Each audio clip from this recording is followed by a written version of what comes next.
Chapter 1129 Pressure. The current abyss is a place most devils are unable to live in? Upon hearing Mr. Fool's reply, Catlia and company inevitably felt a deep sense of shock. In mysticism, the abyss was considered by all to be the most corrupted and most disorderly place.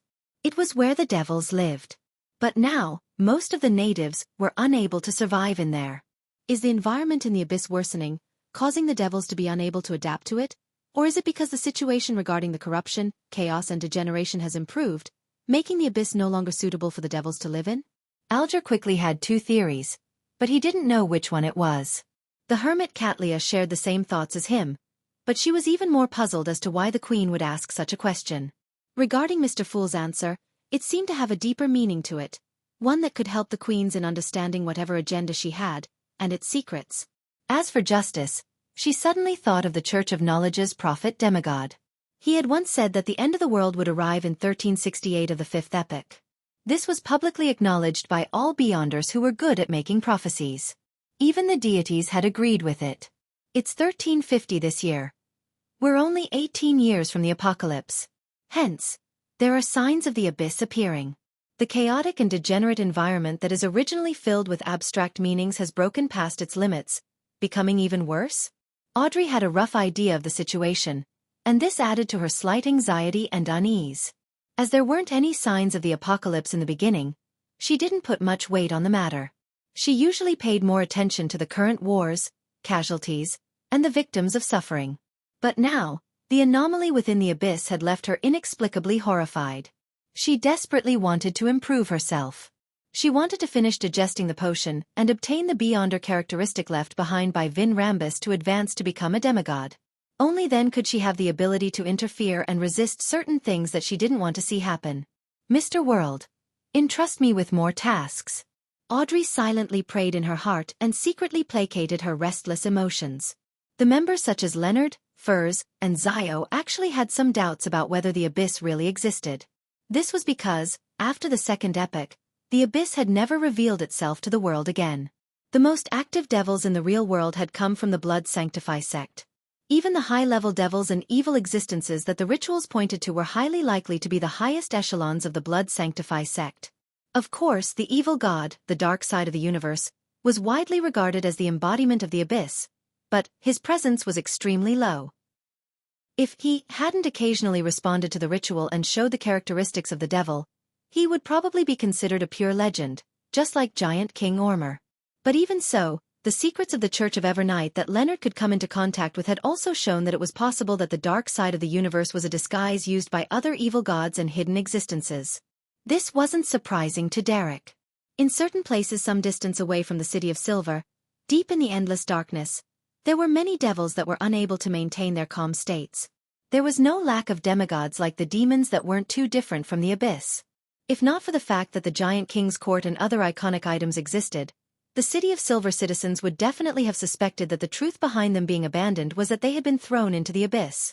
As the thoughts flashed through the members' minds, Catlia restrained her doubts and continued asking, "Honorable Mr. Fool, the second question is, did the things that Emperor Roselle do in his later years have any external, unnecessary influence?" This question reminded Klein of the shocking details in Roselle's later diary entries. Immediately he sighed. With the posture of the fool, he slowly shook his head. No. Those things were what the Emperor wanted to do. Just as Catlia felt an uncontrollable sense of disappointment and sadness when she heard Mr. Fool smile with a sigh. It wasn't due to an external influence or influencer, but due to corruption. It's very difficult to detect, even for him. Corruption. Emperor Roselle was corrupted in his later years? At that time he was already a grounded angel. How could he be corrupted? Is this from a particular true god or the underground corruption that even the ancient gods feared? Amidst the shock, Audrey came up with a guess based on the secrets she knew. Alger and the other members of the Tarot Club also didn't expect such a thing to happen to Emperor Roselle in his later years. They began to suspect his purpose behind him creating the cards of blasphemy. At the same time, they believed that Mr. Fool's search of the cards of blasphemy might contain deeper motives, much more than what they had originally deduced. In this game that involves the entire world, only important figures like Mr. Fool have the right to become a player. And we are only a card or some chips. The kings of angels and sequence 1 angels might be qualified to participate. Alger sighed as he had the desire to become a player. The story of the emperor's later years went from being a tyrant to an evil god? A book that starts off with romance, motivation, passion, love, adventure, and even the decadent lifestyle of Inta's high society later turns into a horror story? I wouldn't even dare write something like that. If it were me writing it, I would make the emperor's final tragic end stem from a betrayal in one's love, a marriage betrayal, or betraying an oath. Furs couldn't help but let her thoughts go wild. She even had the urge to start writing a set of chronicles for Emperor Roselle. Of course, there were quite a number of Roselle's chronicles on the market. Some of them were even prohibited items. Corrupted. So it's because of corruption.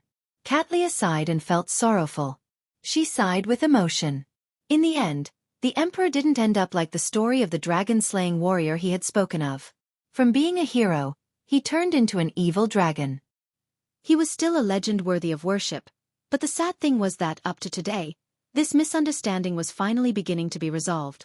After her emotions settled down, Katlia recalled the matter of being corrupted. The more she thought about it, the more horrified she became. She believed that she was one of the members of the Tarot Club who knew Roselle the best. She knew very well what height this emperor had reached in his later years. Of course, Mr. Fool was the convener, a witness, and not a member. However, a sequence 1 angel such as him, someone who made the throne of divinity a target, had been silently corrupted. He, and the people around him, didn't notice it at all. This is much more terrifying than it is horrific. Katlia secretly took a deep breath before slowly exhaling to regulate her emotions. Then she bowed towards the end of the long mottled table. Thank you for your answer, Honorable Mr. Fool. I'm also thankful that you didn't ask anything beyond my means. The Fool Klein gave a self-deprecating laugh as he leaned back into his chair and nodded slightly. You may begin. Just like the previous gathering, the members of the Tarot Club had either just advanced or were still digesting. They didn't have any trades to do, and they didn't need anything for the time being. After exchanging a few looks, they decided to directly enter the free exchange segment. Of course, Emlyn was a special exception. He really wanted to make a request to get someone to start a jailbreak to free him from the basement of St. Samuel Cathedral. Yes, to this day, he was still under protective custody, behind Cheney's Gate at the Backlund headquarters of the Church of Evernight. In his neighboring cell was Bishop Utravsky, and during this period of time, no Nighthawk had come to interrogate him. If not for the people in charge of guarding the sealed area bringing them water and food every day, Emlyn definitely would have believed that he and Father Utravsky had already been forgotten. The dark, silent environment is still all right, but it's just a little cold. But without dolls, newspapers, books, and historical documents, this life is meaningless. Besides, the Nighthawks provide me with cow blood, and it tastes nasty. The effects aren't too good either. I'm already becoming weak. Emlyn opened his mouth, but he didn't say a word because he felt that this was a very embarrassing matter. After all, he was the one who asked the star and had pushed for protective custody. Yet, he ended up also being brought into protective custody. I hope that fellow hasn't forgotten me and is thinking of a way to get me out. Emlyn glanced at the star Leonard and maintained his silence. Leonard maintained his posture and didn't respond to the moon's gaze. There was nothing he could do for the time being. This was because he was the one who had raised the term, protective custody, in front of the Archbishop. As for Emlyn White, he was a vampire viscount, equivalent to a sequence 5 Beyonder. He was a mobile humanoid bomb that also believed in the Earth Mother. There was no reason for him to be released immediately.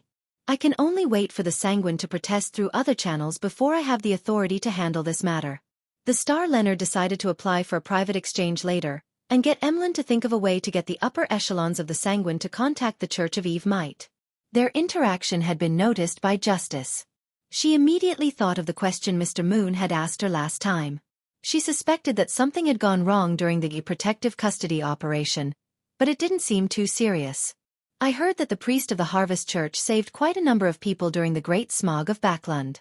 I hope nothing bad happens. Audrey nodded slightly and cast her gaze at Little Sunday. The other members of the Tarot Club also cast their gaze towards the son Derek.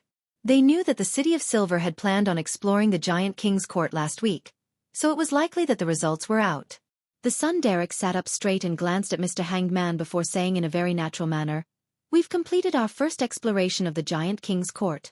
3 dead, 1 missing, 5 survivors.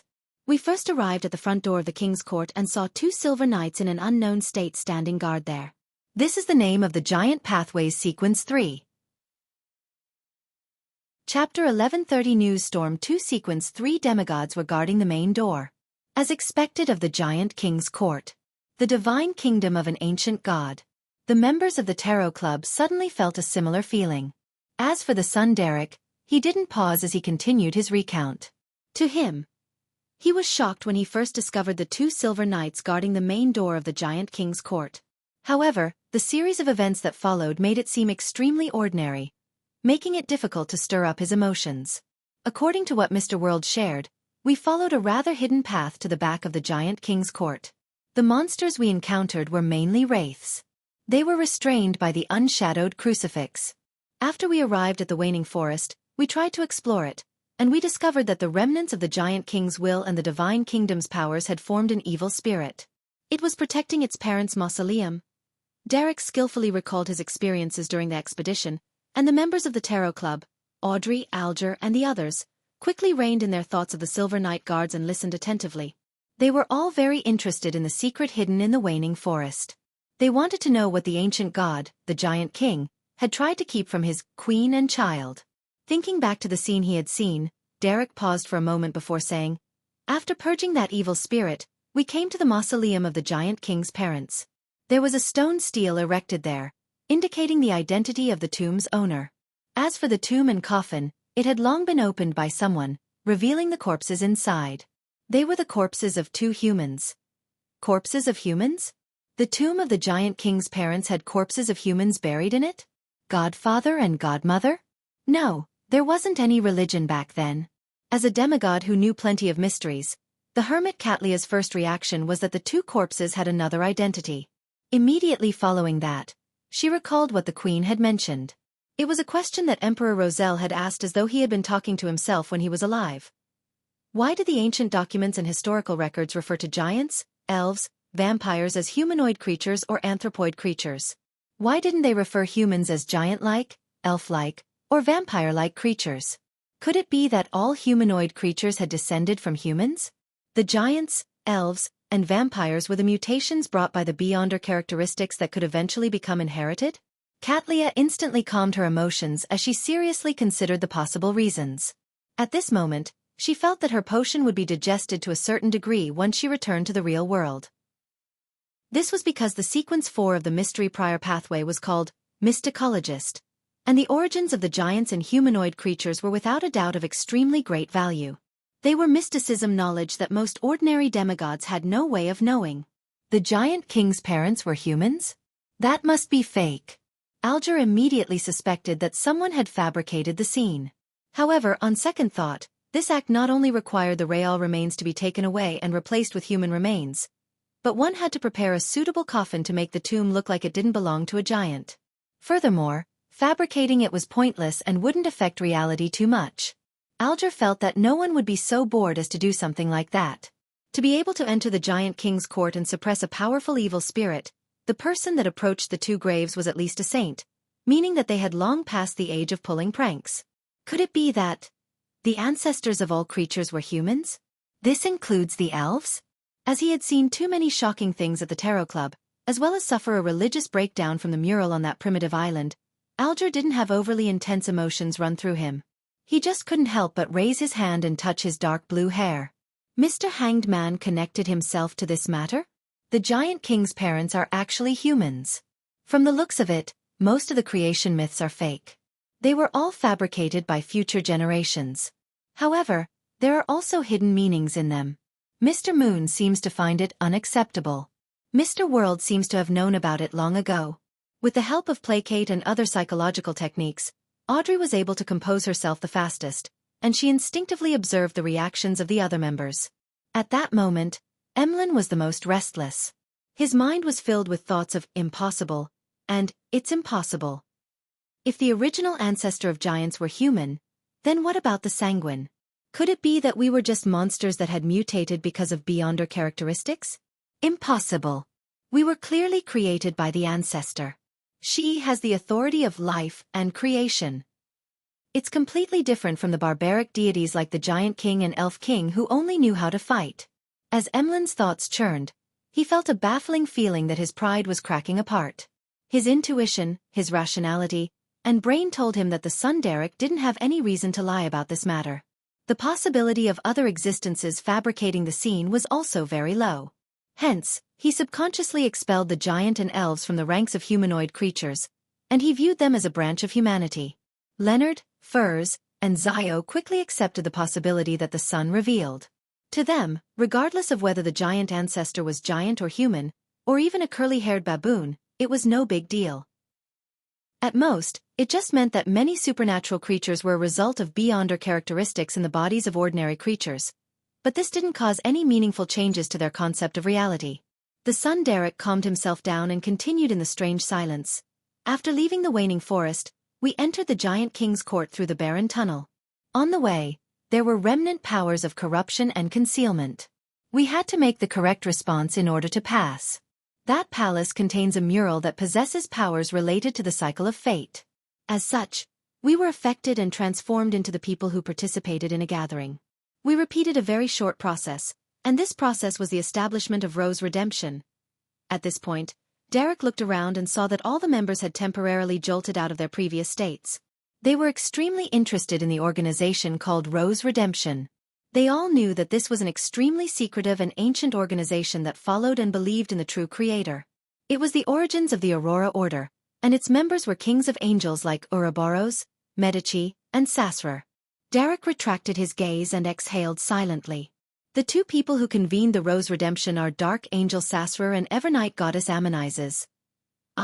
Audrey, Leonard, and Zio began to doubt their ears. They were all believers of Evernight. They never expected that the goddess would be a member of Rose Redemption, and even be one of its conveners. This was akin to saying that the Evernight goddess was a member of the Tarot Club. If not for the fact that they knew what kind of person Little Sun was, knowing that he wouldn't lie, they definitely would have suspected the truth of this matter. But now, they were left temporarily speechless. They didn't even dare to think too deeply about it. Alger subconsciously turned his body to look at the sun, listening to his slow and heavy tone. The participants included White Angel Aucuses, Wind Angel Leodoro. Alger's eyelids twitched. He didn't even dare think. God of Combat Badhile, Earth Mother Omabella. Emlyn, who was leaning against the back of the chair, unknowingly sat up straight. There was only one message echoing in his mind. The Goddess of Harvest, Giant Queen Omabella. God of the Dead Salinger, God of Spiritual Creatures Tolsna. The Sunderic's voice echoed in the ancient and magnificent palace. It made Catlia, Furs, and the other members exchange looks. No one dared to say a word. It was as though they would suffer from divine punishment if they learned any deeper. After Derek finished speaking, they remained silent. The scene was strangely quiet. Finally, Catlia sighed and said, "Rose Redemption truly is powerful and terrifying. Before this, I couldn't even imagine that those existences were members." Just as she said that, the World Gairman Sparrow said with a deep hoarse voice, "That was an organization formed to resist the ancient sun god." Later on, only a few kings of angels remained.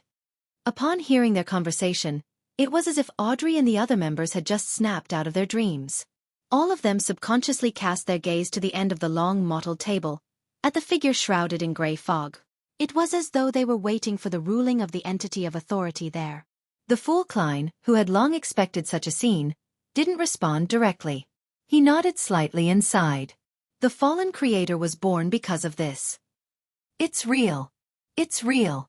The Rose Redemption which Mr. Fool hinted back then actually has such a deeper meaning. What is his identity in ancient times? And what position does he take in this matter? All these thoughts instantly formed a storm that swept through the minds of the Tarot Club members. Derek looked at everyone and seeing that no one was speaking, he could only talk about the subsequent exploration. We met the leader of the King's Court's chasers outside the palace, Light Color Merskogan. He said that Dark Angel Sasra was in a state of slumber in that palace. Compared to the matter regarding Rose Redemption, news of the mysterious Dark Angel currently in slumber inside the Giant King's palace didn't stir up the emotions of Leonard, Emlyn, and the other members of the Tarot Club much. Only some of their curiosities had been satisfied.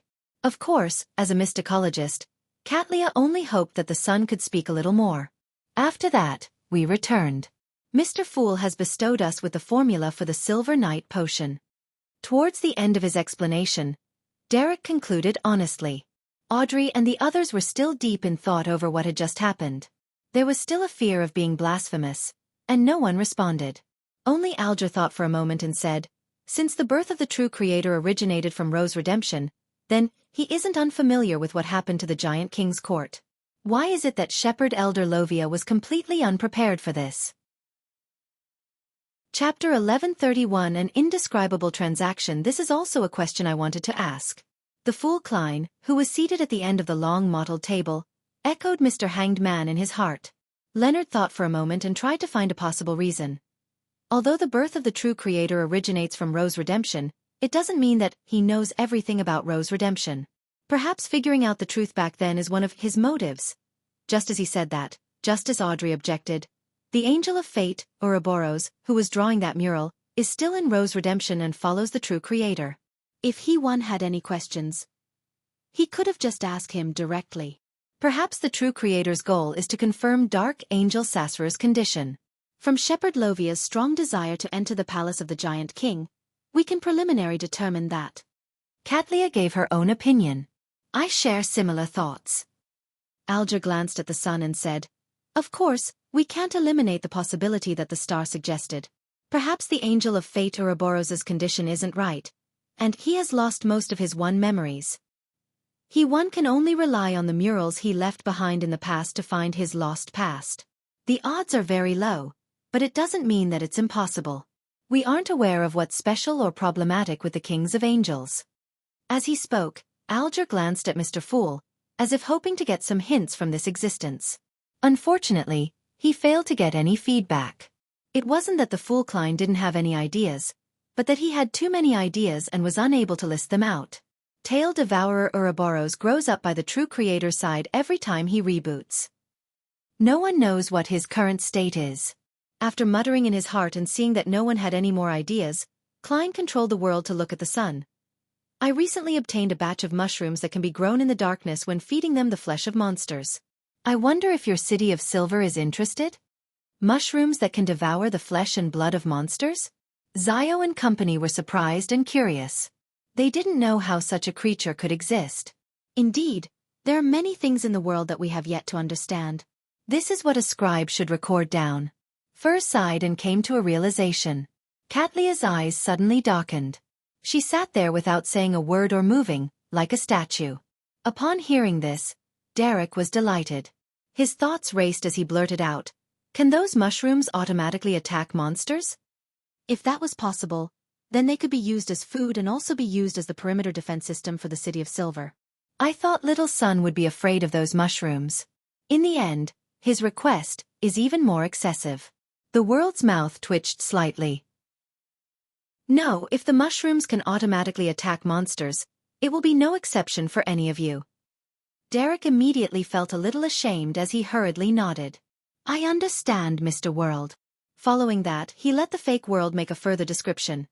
Some of those mushrooms can be ground into flour, others can produce milk or are rich in oil. They're equivalent to beef. Some have a flavor that's close to fish, but there are no bones. Other than milk which can be drunk directly, the rest must be cooked through steaming, boiling, frying, and roasting. Otherwise, the mushrooms will absorb your flesh and blood while inside your body, regaining their vitality, turning a person into countless mushrooms.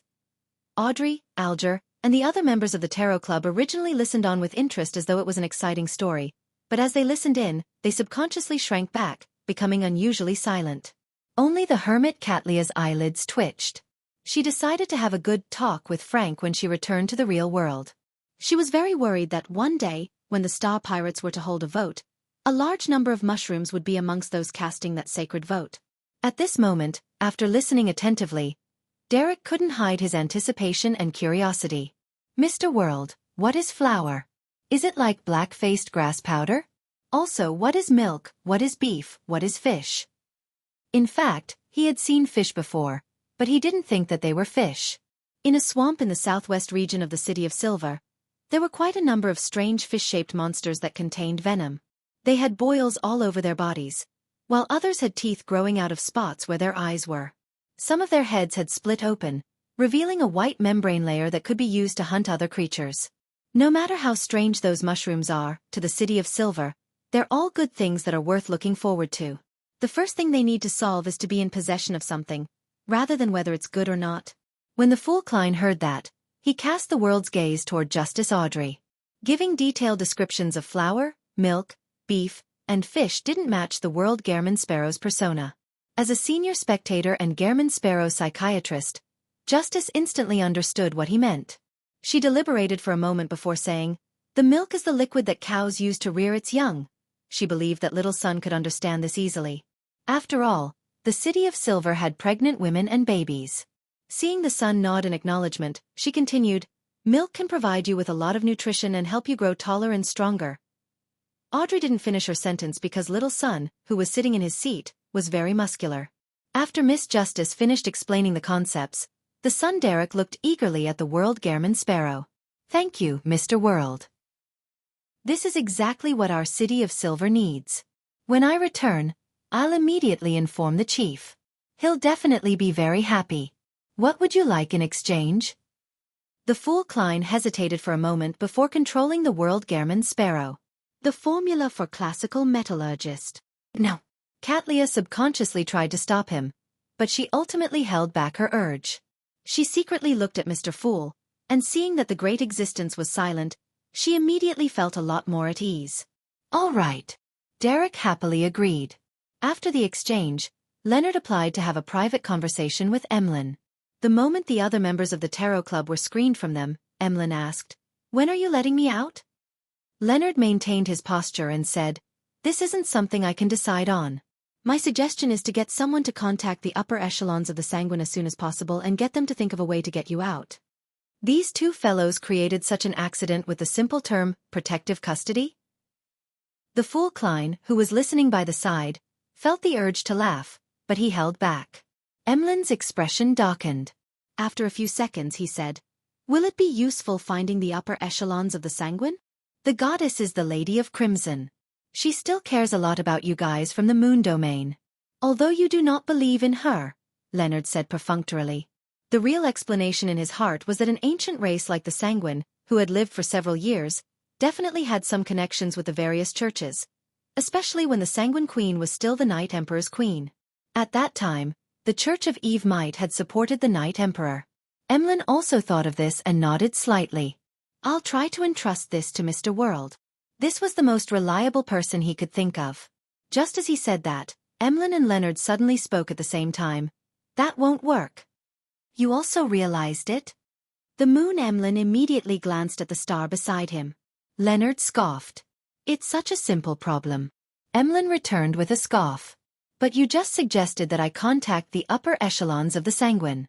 I've been locked up in the Church of Evernight for days. They must have known about it long ago.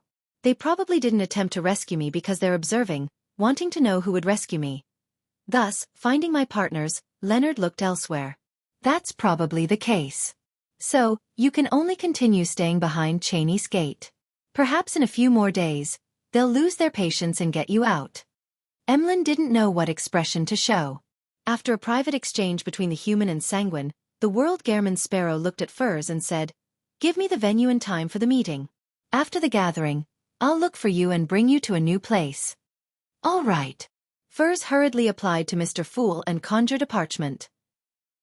While handing it over, she hesitated for a moment before asking, "Mr. World, what needs to be taken note of this time?"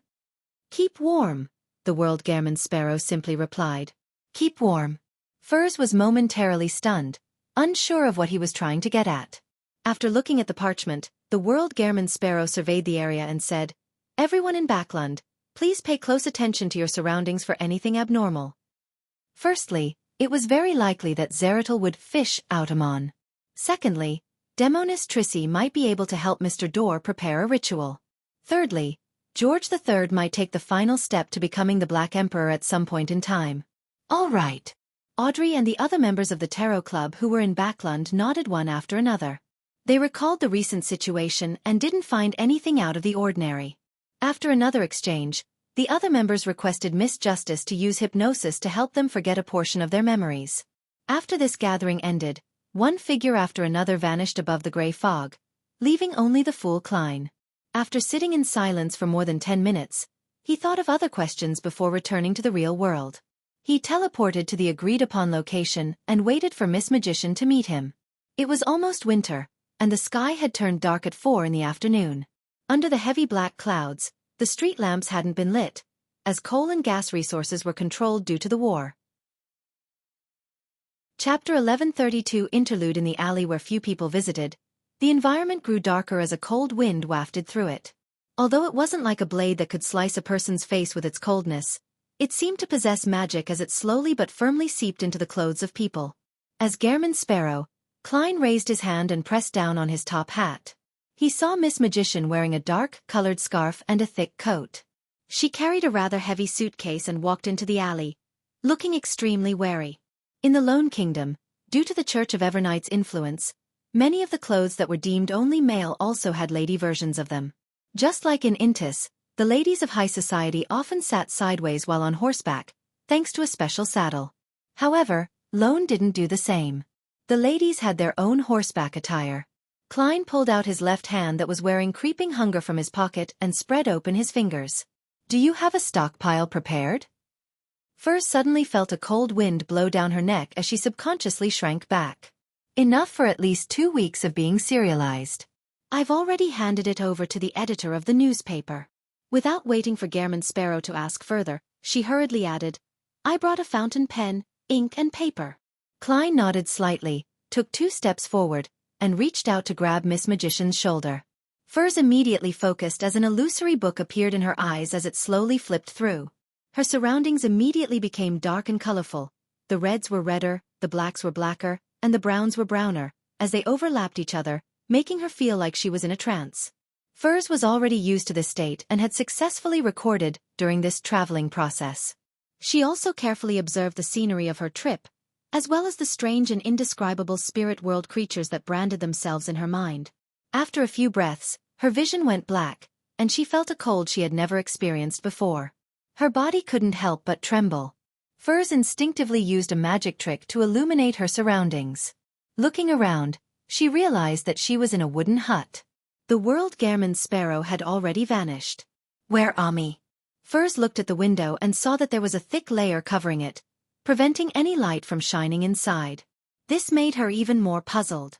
She came to the door, stretched out her right hand, and pulled the door behind her. With a creaking sound, she saw the snow blocking the exit. Furs was stunned as Gairman Sparrow's warning echoed in her mind. "Keep warm." In just 1 or 2 minutes, Klein had already circled the sea once. He used his prey that he had long selected to placate creeping hunger, and he returned to his rental apartment in Backland, awaiting Queen Mystic and Miss Sharon to gather information about any anomalies. In fact, with Klein's style, he would have personally taken action in this area and conducted an additional investigation at the same time. He wanted to ensure that Demonis Trissy had no plans to help Mr. Dor escape, but considering that Zeradal was already in Backland, he decided to be cautious and give up the idea of loitering around. Under the influence of the law of convergence of beyonder characteristics, he felt that if he were to wander around Backland, it was only a matter of time before he ran into Zeradal or even Amon. Sigh, I'd already thought of how to disguise myself. Buying a bicycle, getting a uniform, and riding it across different streets as a postman. This is the easiest way to avoid suspicion. After taking a sip of Gurney sap he brought back from the sea, he leaned back into his chair and allowed his marionette, Anuni and Konas, to individually massage his shoulders and legs. The Forsaken Land of the Gods. In the afternoon town camp. After Derek Berg opened his eyes, he immediately stood up, opened the door, and walked around the bonfire to the chief's room. Suppressing his excitement, he took a deep breath and raised his hand to lightly knock on the thick wooden door. "Please come in." Amidst the sounds of knocking, Colin Iliad's deep voice sounded. Derek turned the doorknob and pushed open the door. As he looked at Demon Hunter Colin, whose hair was white and had old scars on his face, he blurted out, "Your Excellency, I found some strange mushrooms. They can be eaten." Colin Iliad fell silent for a moment before slowly asking, "Mushrooms?" Hearing the puzzlement in the chief's words, Derek instantly recalled a mushroom he had seen before. It came from the abandoned temple of the fallen creator. It looked especially bright and appetizing, but it was essentially extremely dangerous.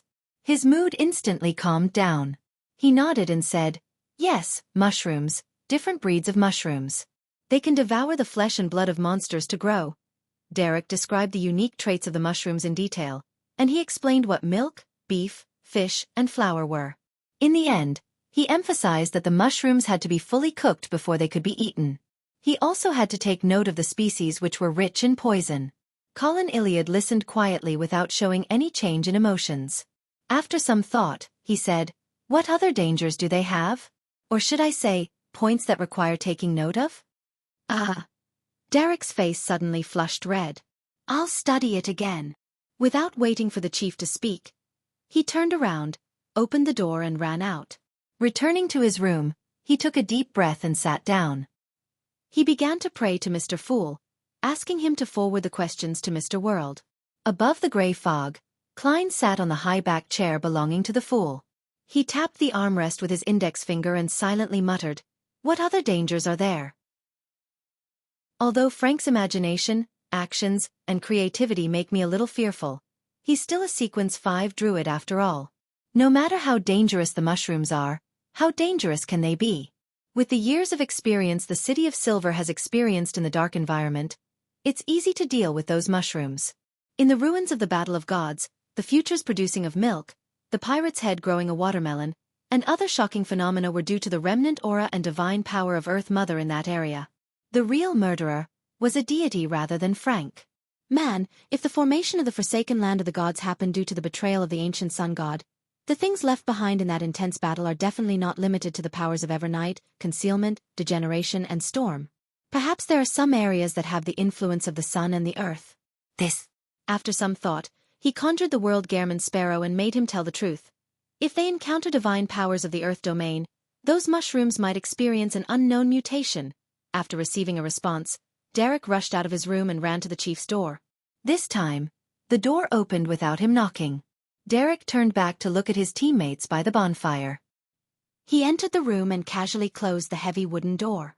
The divine power of the earth domain might cause the mushrooms to undergo an unknown mutation, he said frankly without explaining how he had figured that out. Demon Hunter Cullen's expression remained unchanged as he repeated the key phrase softly, "The divine power of the earth domain."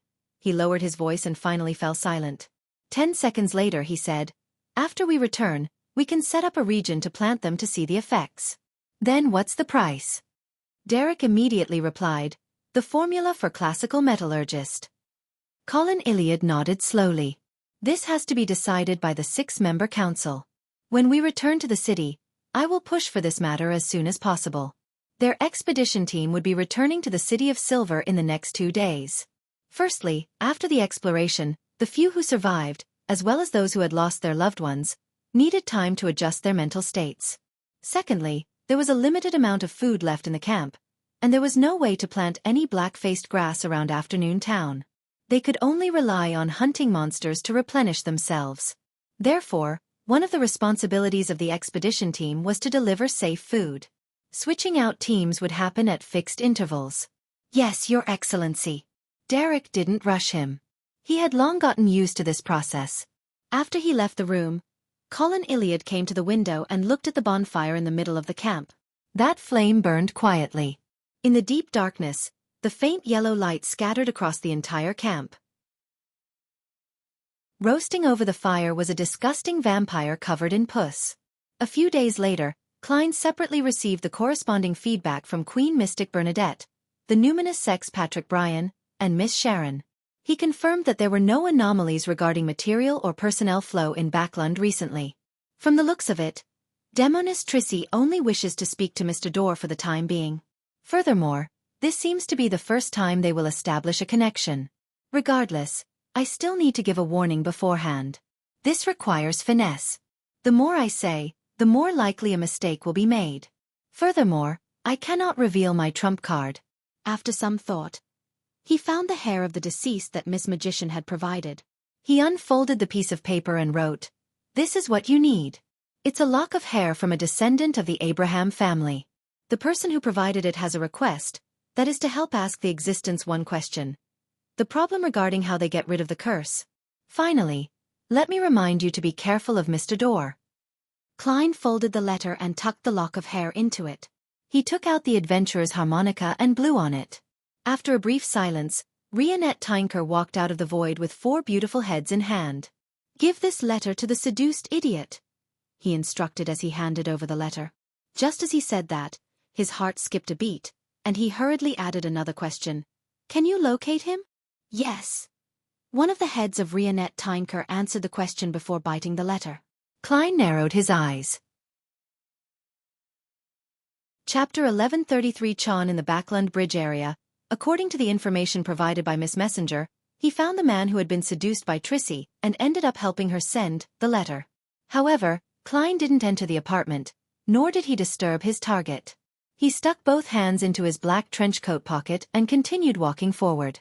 Under the illumination of the street lamps, he walked all the way to the crossroads and turned into another street. During this process, a rat that was stealing food in a particular building suddenly shivered. It then gave up on the piece of cheese and followed the usual tunnel that it used to pass through, and it moved towards the target area. Then the rat opened its mouth and let out a human's voice.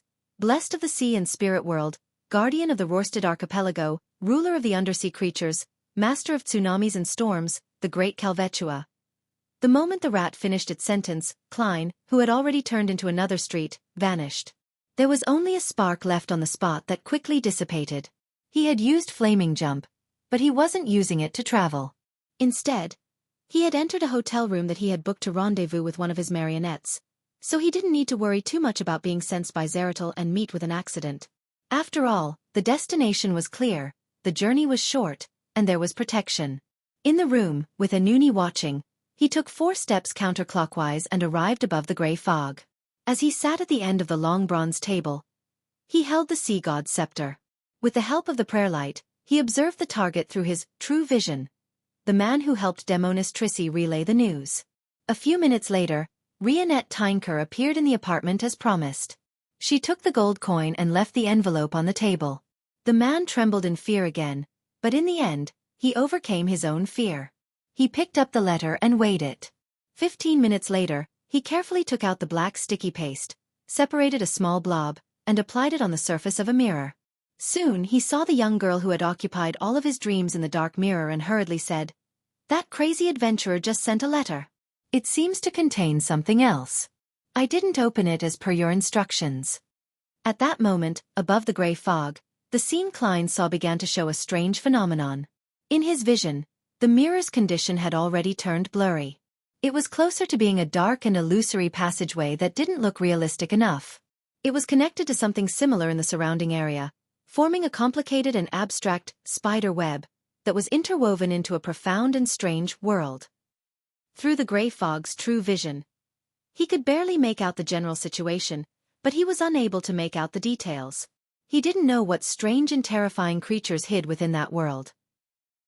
In mysticism, mirrors are often given the symbolic meaning of leading to another kingdom, and are mostly related to terrifying horrors. Is this the mirror world? My Beyonder powers are completely unrelated to this domain. That's not true. If someone prays to me and attempts magic mirror divination, then there will naturally be an illusory passageway that points towards me, towards the grey fog. Strictly speaking, the mirror world isn't a real world. It's closer to the collective manifestation of doors. By connecting to different mirrors and different mysterious kingdoms, if one becomes lost in there, they might directly appear in the abyss or even the cosmos. Of course, demigods with this ability should be able to create a reflection world and hide inside. The collective manifestation of doors. High-sequence Beyonders of the Demonis, Wraith, and Apprentice pathways also have similar powers? Does this secret sorcerer represent the mirror world to some extent? This is sufficiently mysterious and secretive. Under normal circumstances, even through true vision, there's no way to directly see the mirror world unless someone triggers it. Klein nodded in thought as he heard Demonis Trissy's melodic voice reply. "Throw the letter into the mirror." "Can it be thrown in?" As a low-sequence Beyonder, the man had never seen such a miraculous thing before. After some hesitation, he held the letter and pressed it against the mirror. On the surface of the mirror, the darkness suddenly spread out like ripples of aqueous light. The man felt his firm touch lighten, and he saw the letter magically pass through the glass surface and enter the illusionary swirling interior. Right on the heels of that, the letter seemed to be attracted by a huge whirlpool as it continued to sink deeper into the room where Trissy was. Above the grey fog, Klein raised the sea god's scepter high and focused on tracking the letter, attempting to lock onto the location of the demoness. At this moment, in his true vision, the dark and deep mirror world began to quake violently, turning everything into a blur. By the time the quaking calmed down, Klein had already lost traces of the letter and demoness Trissy. The aura of the primordial demon girl can even interfere with observations like this. After a moment of silence, Klein let out a sigh. It was precisely because of the various peculiarities related to Trissy that he didn't take the risk to mix his hair into the materials to locate her. It was easy for him to suffer from a terrible hex. He might even die on the spot. To Klein, death didn't really matter. After all, as long as his corpse wasn't pulverized, it was likely the case that he could be revived. But that would mean that he couldn't seize the opportunity to lock onto Trissy. She would definitely change locations quickly. Wouldn't that be equivalent to wasting a precious chance to revive? After suffering the setback, Klein quickly returned to the real world and left the Backlund Bridge area. The next morning, with an ordinary face, Klein rode a carriage to St. Samuel Cathedral. He planned on chanting the honorific name of the Evernight goddess to inform her of demoness Trissy. When the time came, if an accident were to happen on the night of the full moon, there would at least be a deity watching over Backlund, and would also be prepared ahead of time.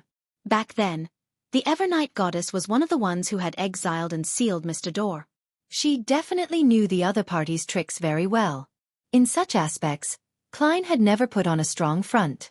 He had a very clear understanding of himself. Since he couldn't solve the problem himself, he would find someone who could solve the problem to help out. As for why he wasn't doing this at home and had to go to St. Samuel Cathedral, it was because he wanted to observe the situation in the areas around Backlund Street and search for any tiny traces that spelled Amon's arrival. Hazel and her family had once been involved with Amon, and she herself belonged to the Marauder pathway. Be it her fate or the convergence of characteristics, she was among the high-risk group of people who could meet Amon by chance. With regards to this, Klein didn't dare to be too careless or negligent. He reminded himself, and he made arrangements to do a self-examination every once in a while. Similarly, due to Miss Justice's follow-up treatment of Hazel's psychological trauma, anything that happened to Hazel could easily lead to her. Therefore, Klein was also very worried about the safety of this noble lady. He believed that it was necessary to check her condition through the Crimson Star from time to time. Of course, he would avoid relatively awkward periods of time. As his thoughts raced, Klein, who was already close to Phelps Street, got off the carriage in advance.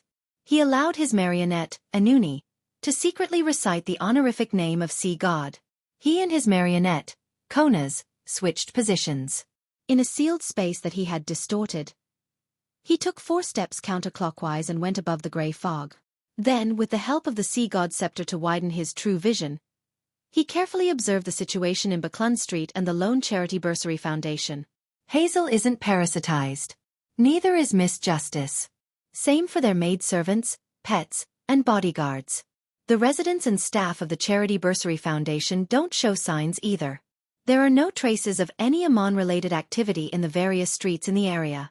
Klein heaved a sigh of relief and returned to the real world.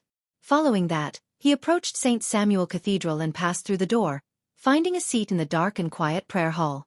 After chanting the honorific name of the Evernight goddess in a low voice, Klein described simply, "Demoness Trissy has obtained the hair of an Abraham family descendant. She plans to contact a hidden existence on the night of the full moon. I cannot be sure of her exact purpose." After sitting quietly for a while and seeing that the goddess didn't respond, nor did the archbishop appear, Klein wore his silk top hat and slowly walked out of the cathedral. At night, he switched positions and controlled a rat as a marionette as recited another honorific name. "The great god of war, the symbol of iron and blood, the ruler of chaos and strife, I wish to meet you." Just like before, the rat lost its life the moment it finished praying. Following that, Klein pulled away from the area. He wanted to meet the Red Angel and talk about Mr. Dorr and Dark Angel Sasser. After waiting for a few minutes, with the help of another rat marionette, he saw that the other rat burst into flames, emitting a burning white flame. The flame quickly formed a short line on the ground. "I don't want to see you." The muscles on Klein's face twitched indiscernibly. After some thought, He gave up and left the area. After a few seconds, the remaining burning white flames formed a new sentence. "Come on, beg me." By then, Klein had already left. In a house somewhere in Backland, a pale-faced Sauron Einhorn Medici stood up from the sofa in a black, red-lined robe. He frowned and muttered to himself, "Who's disturbing me?" In the blink of an eye, a full moon had dawned its light on Backland. In a room illuminated by the crimson light, Demoness Trissy stood at an altar. Around her were ritual materials: rubies, sapphires, emeralds, diamonds, pearls, and lazurite. After some complicated preparations, she lit the hair in her hand and placed it into a cauldron. When the fire was tainted with a layer of darkness, Trissy took 2 steps back and solemnly chanted in Jotun, "Great door of all doors, guide of the endless cosmos, key to all mysterious worlds." Chapter 1134. Mr. Door. As Trissy recited the words, the gems around her emitted cracking sounds as they shattered into powder and floated up. They shimmered with red, blue, green, or resplendent light before rapidly gathering into a torrent that surged towards the candlelight on the altar. At the same time, strands of hair that had been burnt inside the cauldron joined the process. The fire began to expand and interweave with each other, turning increasingly dark, as if it was an illusory door that led to other worlds. Trissy immediately felt the surrounding temperature drop rapidly, as though countless dangers were seeping out of the fire. A sentence flashed across her mind. It was a reminder from Gehrman Sparrow: "Be careful of Mr. Door." As expected of someone with a messenger of that level. His understanding of Mr. Door, and his confidence in knowing about my plans, might be deeper and more precise than I imagined. Trissy slowly took a deep breath and patiently waited for the subsequent changes. In just a blink of an eye, she felt that the void in the room thinned significantly. Many of the places were covered with shadows, as though there were large amounts of indescribable creatures hiding behind them. The dim, expanding flame slowly turned into a gigantic, deep crimson vortex. As the vortex spun, an ethereal voice that could pierce through one's spirit body finally sounded from the bottom. "Cheek!" Upon hearing this voice, the blood vessels in Trissy's forehead throbbed. It was as if her head had been pierced by countless steel needles as they crazily stabbed and twisted. Her black hair flared up despite the lack of wind. Every strand grew slightly thicker, and the skin on her face became transparent. Her blood vessels protruded out one after another, densely packed like a spider's web. After spending a great deal of effort, Trissy finally managed to control herself. She then heard the voice that could make most Beyonders lose control, chuckling and saying, "It looks like it's Cheek's blessed. Back then we had seen the second blasphemy slate together, and we were able to surpass sequence 1. And live to this day. Now the only ones left are likely the artisan, Cheek, and me." Trissy ignored Mr. Door's poignant sigh and said with a twisted expression, "Honorable Mr. Door, I have something to ask you." "Speak." "The time spent being lost and trapped in the darkness and the storm is just too boring. It's rare for someone to have a chat with me." The terrifying voice replied without much change from the slowly rotating dark vortex. Trissy's facial muscles twitched involuntarily, still unable to get used to the ravings of this evil god's equal.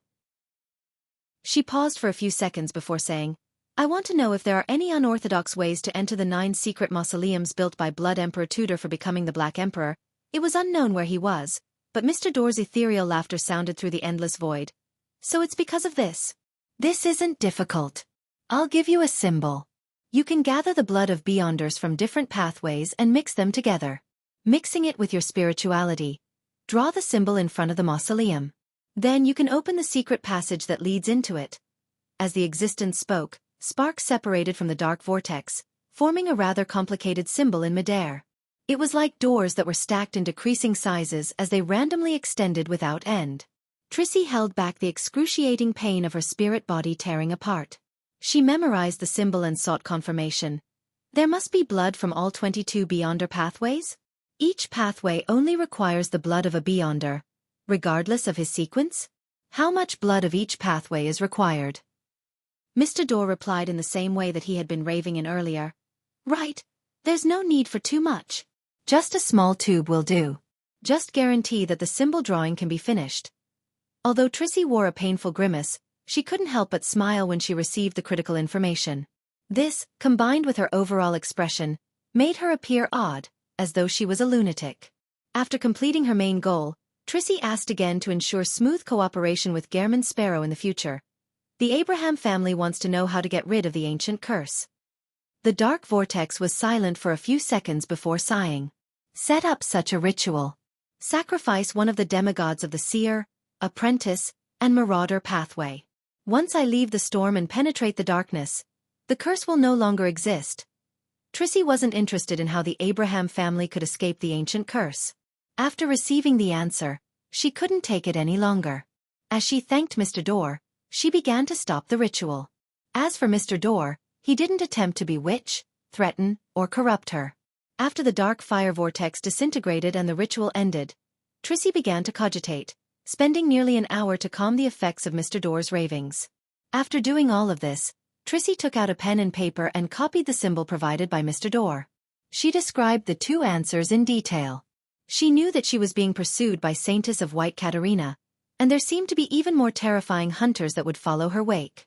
It was very difficult for her to find the blood of beyonders of different pathways that quickly, so she planned on leaving this matter to Gairman Sparrow. In addition, she believed that even if George III and the others believed that there was no problem with the secret mausoleum and that it was safe enough, thus not leaving too many guards, there were still precautions inside. It wasn't something that a Sequence 4 could quickly force their way through and cause damage. That way, they would be stopped by the reinforcements and lose their best chance. As for Gairman Sparrow, even his messenger was at the level of an angel. The strength of the organization behind him was obvious, so they had the ability to destroy the mausoleum at the critical moment, causing the Black Emperor ritual to fail. She couldn't complete it herself, so of course she had to find assistance from someone with the ability to accomplish it. After throwing the letter into a mailbox on a nearby street, the black-haired, black-coated Trissy slowly walked down in the cold and lonely road. On the dim road, she looked at the light from the gas lamps and laughed self-deprecatingly. For the sake of a little indignation, I've actually gone this far. You're lucky. At least I'll avenge you. And if I die, apart from those who hate me, no one will remember me. After receiving the letter from Miss Messenger, Klein sat on the chair and read it several times. Before he went above the grey fog to divine the authenticity of Mr. Dorr's method, he subconsciously thought about how quickly he could gather the blood from the 22 Beyonder pathways. This symbol is very similar to the symbol behind Miss Magician's chair. I can use my own for seer. For apprentice, I can find Miss Magician, and also give her some pressure to write. There are 3 choices for the Marauder pathway. Transform a marionette into a mosquito and send a mosquito to bite Hazel. Obtain it from Vice Admiral Iceberg's third mate named Flowery Bow Tie, and lastly, get it from Leonard's grandpa. The Spectator pathway, Miss Justice. The Bard pathway, Little Sun. The Storm pathway, Mr. Hanged Man. The Reader pathway, Vice Admiral Iceberg, or that demigod named Luca. Secret suppliant, get the second mate of Ma'am Hermit, Bloodless Heath Doyle. The Corpse Collector pathway, Numinous Episcopates Patrick Bryan. The Sleepless pathway, My Dear Poet. The Warrior pathway, most of the citizens of the City of Silver or Father Utravsky. Planter, Frank. Apothecary, Emlyn. Arbiter, Miss Sayo. Lawyer, Marionette Konas. Hunter, Danitz or Anderson. Demoness, get Trissy to provide it herself. Prisoner, Miss Sharon or Marie. Criminal, I temporarily have no targets. Mystery Prior, Ma'am Hermit. Savant, Frank's experiment assistant. Monster, Marionette Enanel. From the looks of it, most of them can be obtained in a very short period of time. The corresponding channels have sufficient trust in me and believe that I wouldn't curse them with their blood. This Demoness Trissy definitely has a way to eliminate the connection between the blood and the actual body.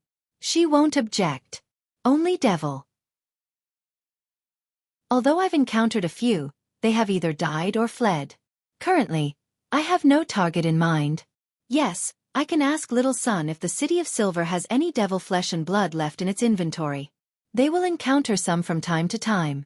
If he hadn't thought about it, Klein wouldn't have realized that, in less than 2 years of his transmigration, he had actually established a deeper connection with most of the Beyonder pathways. He immediately retracted his thoughts and seriously considered Mr. Dorr's escape ritual.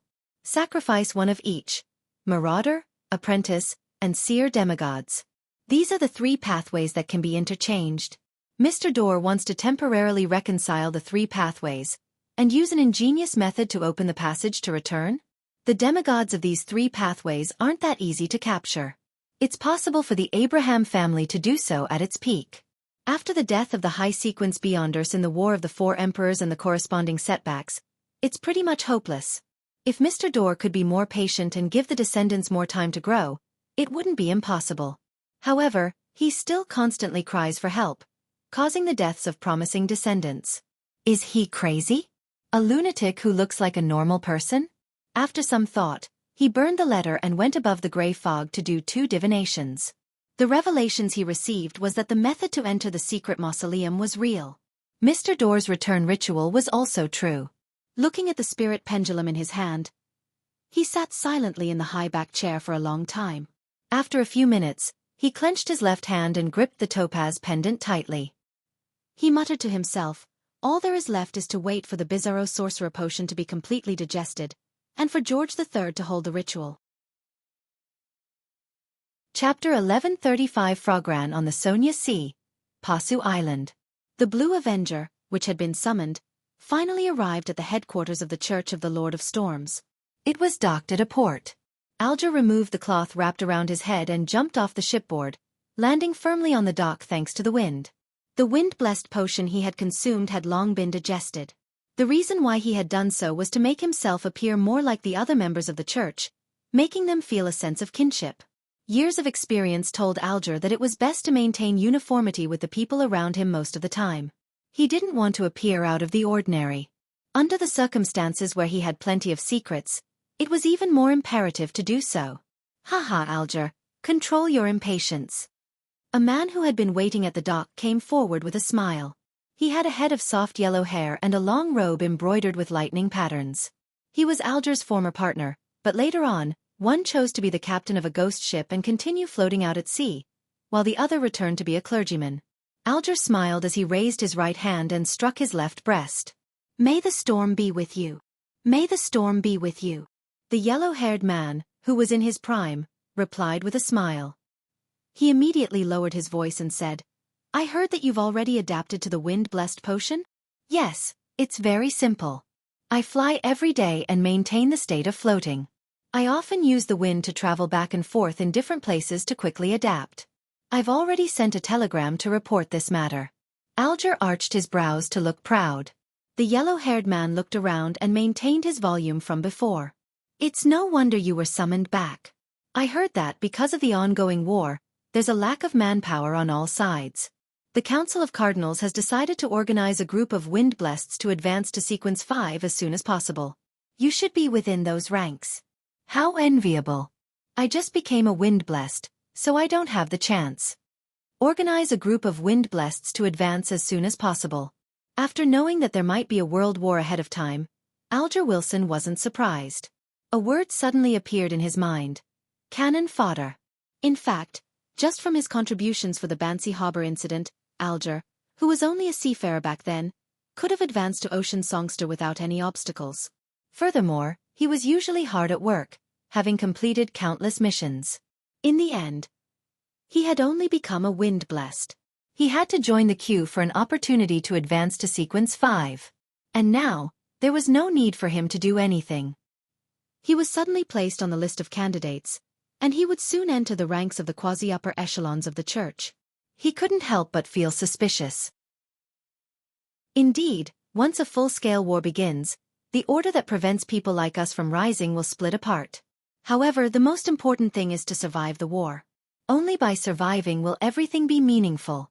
As Alger's thoughts raced, he asked in surprise, "Signs, is that true?" "I can't be sure. In short, that's what I heard. Let's go and catch up. If you have the chance to become a high-ranking deacon or a cardinal, don't you forget us." The yellow-haired man named Signs reached out his hand and patted Alger on the shoulder. Alger dodged without a trace and replied with a smile. "Definitely." One in the city of Silver, the expedition team brought back news that there was a sea on the other side of the giant king's court. All the citizens temporarily entered a state of excitement. After 2 days of waiting, Derek Berg finally received a notice from the 6-member council, permitting him to receive the classical metallurgist's potion formula. This meant that the upper echelons of the city of Silver had agreed to exchange for the special mushrooms. The advancement ritual is to personally refine a stone of life. What's a stone of life? There's no explanation here. Derek glanced at the parchment in his hand and began preparing a ritual without much thought. In his opinion, Mr. Fool definitely knew what the Stone of Life was. He didn't need to worry about Mr. World. After setting up the altar, he took out 2 metal tubes, each containing the blood of him and a Dawn Paladin from the City of Silver. The Dawn Paladin had reached a certain age, and his body could no longer withstand the corrosive effects of the poison in most foods. In the foreseeable future, he would gradually reach the end of his life. 2 days ago, his granddaughter had personally delivered the final stab with a sword. As for Derek, he had previously obtained the chief's approval and found an opportunity to extract some of the deceased's blood. As for the devil's blood that Mr. World needed, the City of Silver's inventory temporarily didn't have one. However, Chief Colin Iliad said that, as long as the mushrooms could satisfy the needs of the City of Silver's food requirements, he would organize a small hunting team and go to a region where devils appeared. After placing the 2 metal tubes and goatskin parchment onto the altar, Derek took 2 steps back and faced the lit candles as he began the sacrificial ritual. After a series of tasks, the illusory door that was formed from flames and spiritual materials opened heavily. After the sacrificial items were taken away, a dark glow was left behind. The brilliance slowly faded as large numbers of mushrooms of different shapes appeared before Derek's eyes. As for whether they looked strange, Derek didn't even think about it. This was because he had seen mushrooms once, abnormal ones. Therefore, he lacked a point of reference for comparison. After recalling Mr. World's description of different breeds of mushrooms and effects, Derek quickly categorized them and placed them into different leather handbags. Immediately after, he picked up the unshadowed crucifix excitedly and prepared to head for the spire. However, just as his hand touched the bronze cross, he felt it burn and feel prickly. It was as if a light was seeping out of the rust and shining at the mushrooms. They're evil and need to be purified. Derek was confused, but he eventually decided to believe in Mr. World. He hid the unshadowed crucifix and carried Thunder God's roar. He walked all the way to the spire and met Chief Colin Iliad. "Are these the mushrooms?" As he spoke, Demon Hunter Colin's eyes reflected 2 complex dark green symbols. His gaze swept across the different mushrooms that were either pure white and full, or filled with flesh. "Yes." Derek began introducing them, one by one. Colin returned to normal and remained silent for a few seconds. "There's an evil and tainted aura emitted from them, but they're in minute amounts and can be tolerated. This must have settled down after they devoured the flesh and blood of monsters." He paused for a moment before saying, "Let's first test their proliferation ability." Following this sentence, a number of City of Silver personnel, who were prepared to usher in the mushrooms, carried a few monster corpses into the chief's room and scattered them over the different kinds of mushrooms. The moment those mushrooms came into contact with the flesh, they immediately grew hyphae and burrowed into them. About 20 to 30 seconds later, they began to rapidly expand and spit out spores. After a while, the corpses of those monsters were densely covered with mushrooms. However, the mushrooms didn't stop growing. They kept growing upwards, and in the end, some of them were even taller than Derek Berg, facing him as if they were looking down at him. Mr. World didn't say that they would grow this large. Besides, the speed at which it grows is way too fast. Derek looked at it in a daze, but he didn't think it was a problem. There wasn't much of a change in Colin Iliad's expression. Only after the monsters were left with skeleton and dregs did he look around. "It's better than I expected. Next, who wants to try the effects of eating it?" Without hesitation, Derek took a step forward and said, "Your Excellency, I'll do it." He was in charge of importing the mushrooms, so he definitely had to personally confirm its safety. Colin Iliad nodded slightly and said, "Okay." He then turned his head and said to another City of Silver resident, "Invite Elder Lovia over to prevent any accidents." As a Beyonder who controlled flesh and blood, Lovia could resolve most of the changes in the human body. Of course, whether the mutated individual could survive was another matter. Everyone waited for a few minutes before Shepherd Lovia, who was wearing a deep purple robe, arrived in the chief's room. She had just passed through the door when her light gray eyes suddenly narrowed. She instinctively looked at the mushrooms that occupied most of the space. After staring at it for a while, Lovia looked at Colin Iliad and nodded slightly, indicating that she was ready to provide any help. Without any hesitation, Derek Berg chose a black mushroom that was embedded with blood-red threads and marbling, standing at half his height. He tore off the mushroom that had wrapped around the skeleton, and he produced a bonfire and began roasting it. Gradually, a fragrance that seemed to be able to drill into one's stomach emanated out. This was a smell that the residents of the City of Silver had never smelled before. Their throats bobbed as they instinctively swallowed a mouthful of saliva. The bonfire emitted a sizzling sound before the fragrance grew stronger. This wasn't the usual sound. It was as if it could make one's soul yearn for this strange smell. It was the type that everyone was rather familiar with. It was the natural desire for black-faced grass food after returning to the City of Silver, having not eaten them for a long time. As the sizzling sounds grew louder and frequent, they felt as though a hand had reached out from their stomachs, eager to grab the food back. Unknowingly, the other City of Silver residents who had been doing something else in the spire had followed the fragrance and gathered at the door. It took Derek a great deal of effort to control himself from tasting the mushroom midway. He waited until it was completely charred yellow on the outside before he took it back and blew at it. At that moment, everyone's eyes were on him, including Colin Iliad and Shepherd Lovia. With his faith in Mr. World and Mr. Fool, Derek didn't speak. He lowered his head and bit the mushroom. He let out a sound of being scalded before chewing and gulping it down. After nearly half of the mushrooms were gone, Derek raised his head, his face slightly red. His mouth was glistening with oil as he mumbled, "It's such a weird taste. I can't help it. I can't stop." Colin Iliad sized up Derek for a few seconds before turning his head to look at Shepherd Lovia. Lovia slowly shook her head and said, "No problem."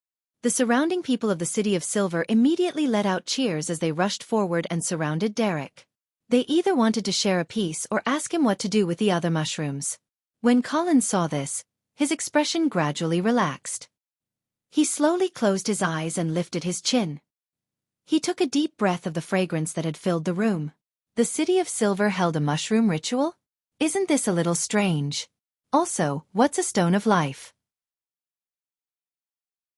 Yes, the people from the Church of Earth Mother definitely know, and Frank is no exception. Above the gray fog, as Klein listened to Little Son's latest report, he opened the parchment that he had received but hadn't had the chance to read in detail. The reason why he had rushed back to the real world after the sacrificial and bestowment ceremony was because the serialized horror stories of Backland hospitals in several newspapers had reached its climax. Hence, he received a lot of feedback over the past few days. He was at the critical moment of having his Bizarro Sorcerer potion digested. And now, he had already completed this step. He was already prepared to advance to Scholar of Yore. Chapter 1136 Rumors from Ancient Times. Putting down the classical metallurgist potion formula, Klein cast his gaze towards the 2 tubes of blood Little Son had sacrificed. Then, he beckoned for a ceramic jar wrapped in layers of paper figurines. This was the Beyonder blood from different pathways that he had previously gathered. It had been placed above the gray fog and sealed with the paper angel in order to slowly integrate it into this mysterious space's aura, removing the connection between the blood and the individual. This was to prevent any accidents from happening to the provider when the door of the symbols was opened. To him, it was fine if he suffered backlash. After all, there was at least one more chance of him reviving.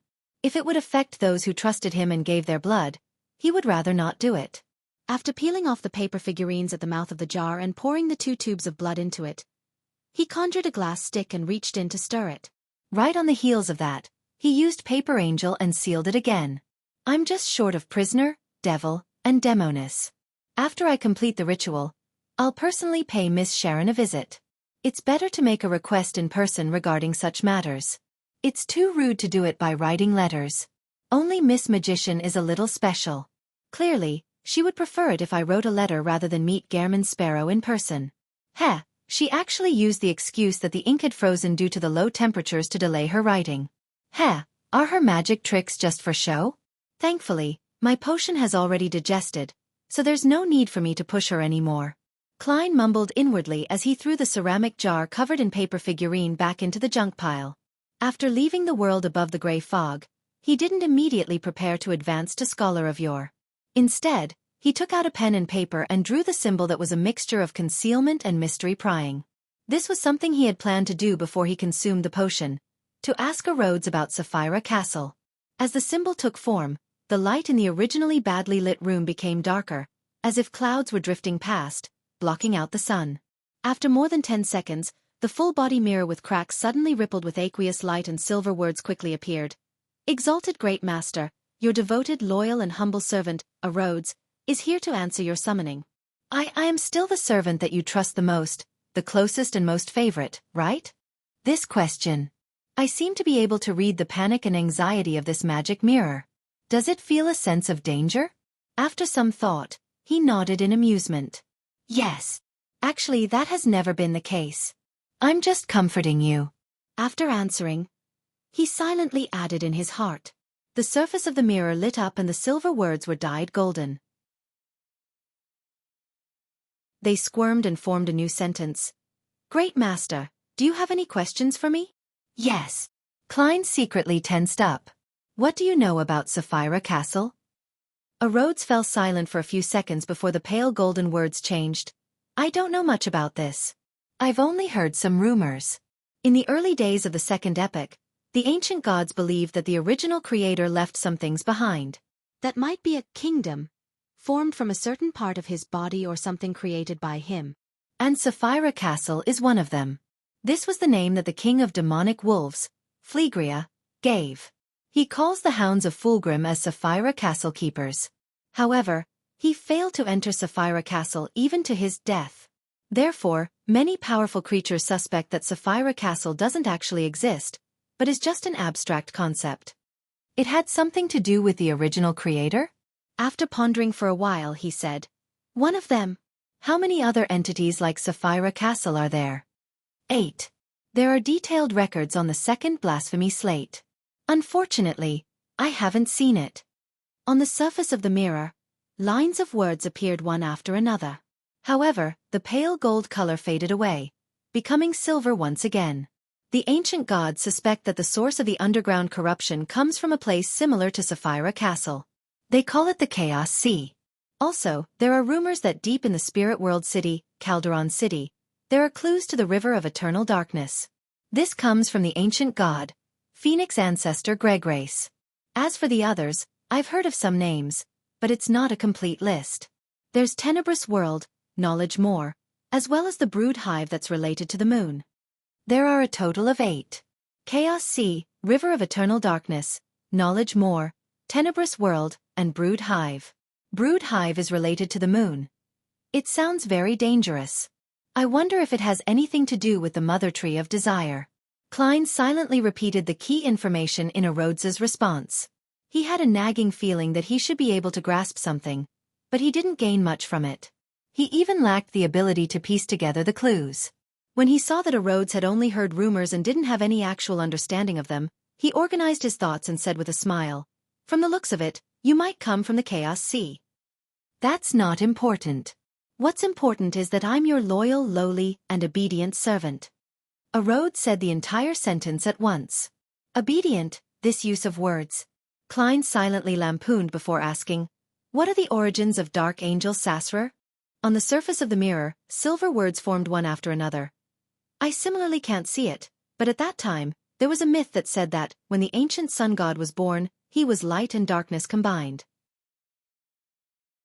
After all, he calls himself the creator, so he must be well-rounded and not lacking anything.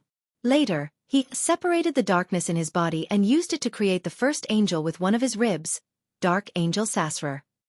This rib. I can totally imagine it. Back then, it was the ancient sun god who personally fabricated and spread this myth. Amon's brother, your wife has become the Dark Angel. Klein was first alarmed before many strange ideas arose in his mind. As his thoughts settled, he began to analyze the truth behind this myth. With such a myth spreading, it will cause the believers to believe that Dark Angel Sasrer is the dark side of the ancient sun god. They would worship him in the same way as the Lord. No one objected or forbade this myth. As for Dark Angel, he was ultimately the deputy of the divine kingdom, God's left hand. So this implies that this was very likely true. What happened afterward can be summarized as the dark side of the ancient sun god colluding with foreign enemies, bewitching the kings of angels and assassinating the main body. This can explain why Ouroboros and Medici joined Rose Redemption. They were only following the orders of the Lord. From this angle, isn't the position of Dark Angel Sasrer, in the ancient sun god's divine kingdom, equivalent to the world of the Tarot Club? Thankfully, the world is a fake person. He doesn't have his own spirituality and thoughts. As he thought about it, he suddenly felt drenched with sweat. He was glad that he was a seer and not some other pathway. Based on his previous reasoning, he quickly guessed the reason why Dark Angel was sleeping in the giant king's court. Perhaps it has something to do with the fall of the ancient sun god. Therefore, the brother of Amon, the dragon of wisdom, and the true creator wished to confirm the state of Dark Angel Sasrar. However, there are many other problems. In the 22 Beyonder pathways, which pathway is this king of angels, the left hand of God? The marauder has Amon, apprentice has Mr. Door, spectator, reader, bard, sailor, secret suppliant, warrior, sleepless, planter, savant, monster, hunter, and arbiter are obviously impossible. Corpse collector is also impossible due to the existence of death in the fourth epoch. It's impossible for there to be a king of angels to exist at the same time, unless the dark angel had already fallen to sequence 2. By the same logic, the seer and lawyer pathways can be eliminated for now.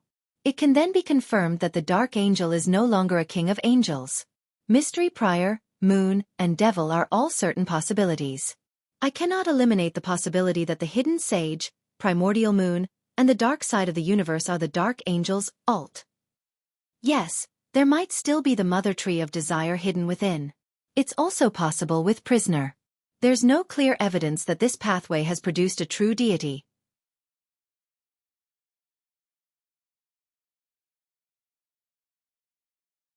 Chapter 1137 Amidst history on a barren island in the Berserk Sea. This place wasn't far from the southern continent, but it didn't belong there geographically. The reason why Klein had chosen this island as a place for himself to advance to Scholar of Year was, firstly, because he wanted to avoid Amon and Zeratul to the best of his ability. He also didn't want to enter the region where the Mother Tree of Desire had a wide range of influence. Secondly, because the Berserk Sea was enveloped by the power left behind by death, this was, in a way, a part of the Evernight goddess's kingdom.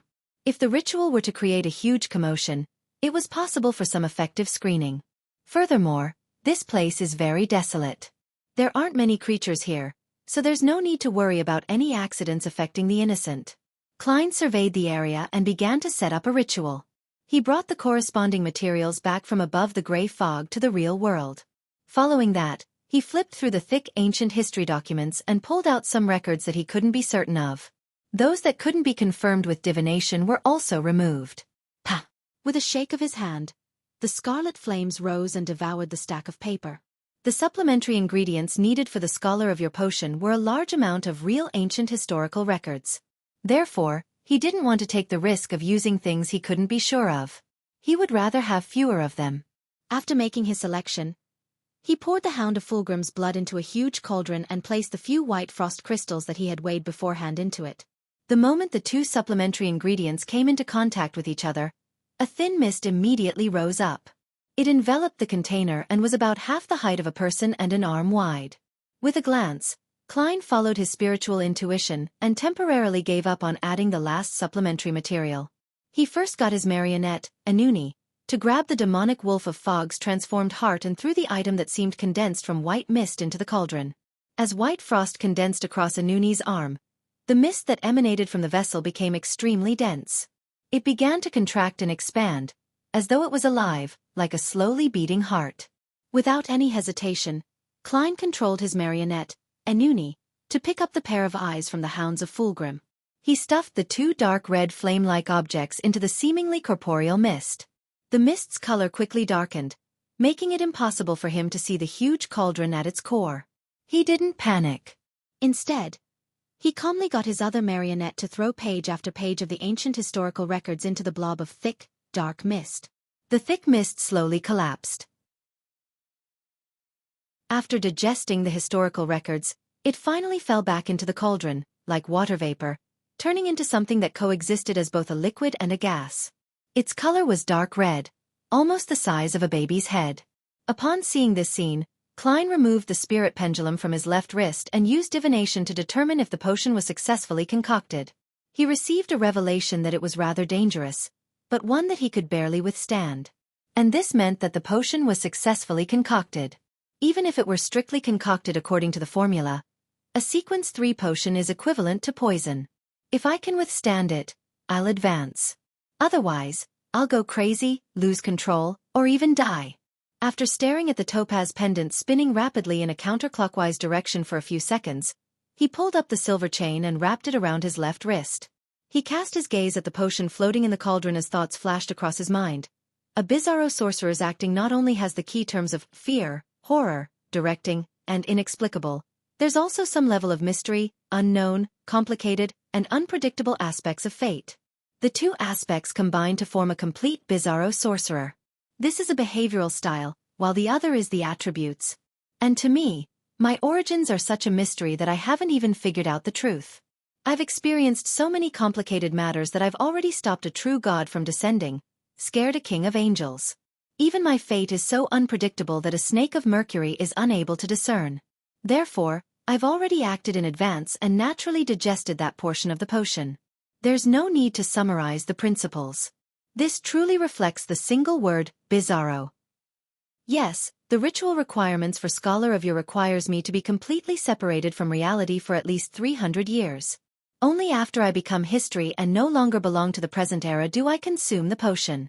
My life while I was sealed within a cocoon and hung above the gray fog is more than enough. But after becoming Klein, I've experienced too many things in the past year. I've already left a mark in the present era. Would it affect the effects of the ritual? It should be. Fortunately, it hasn't even been 2 years.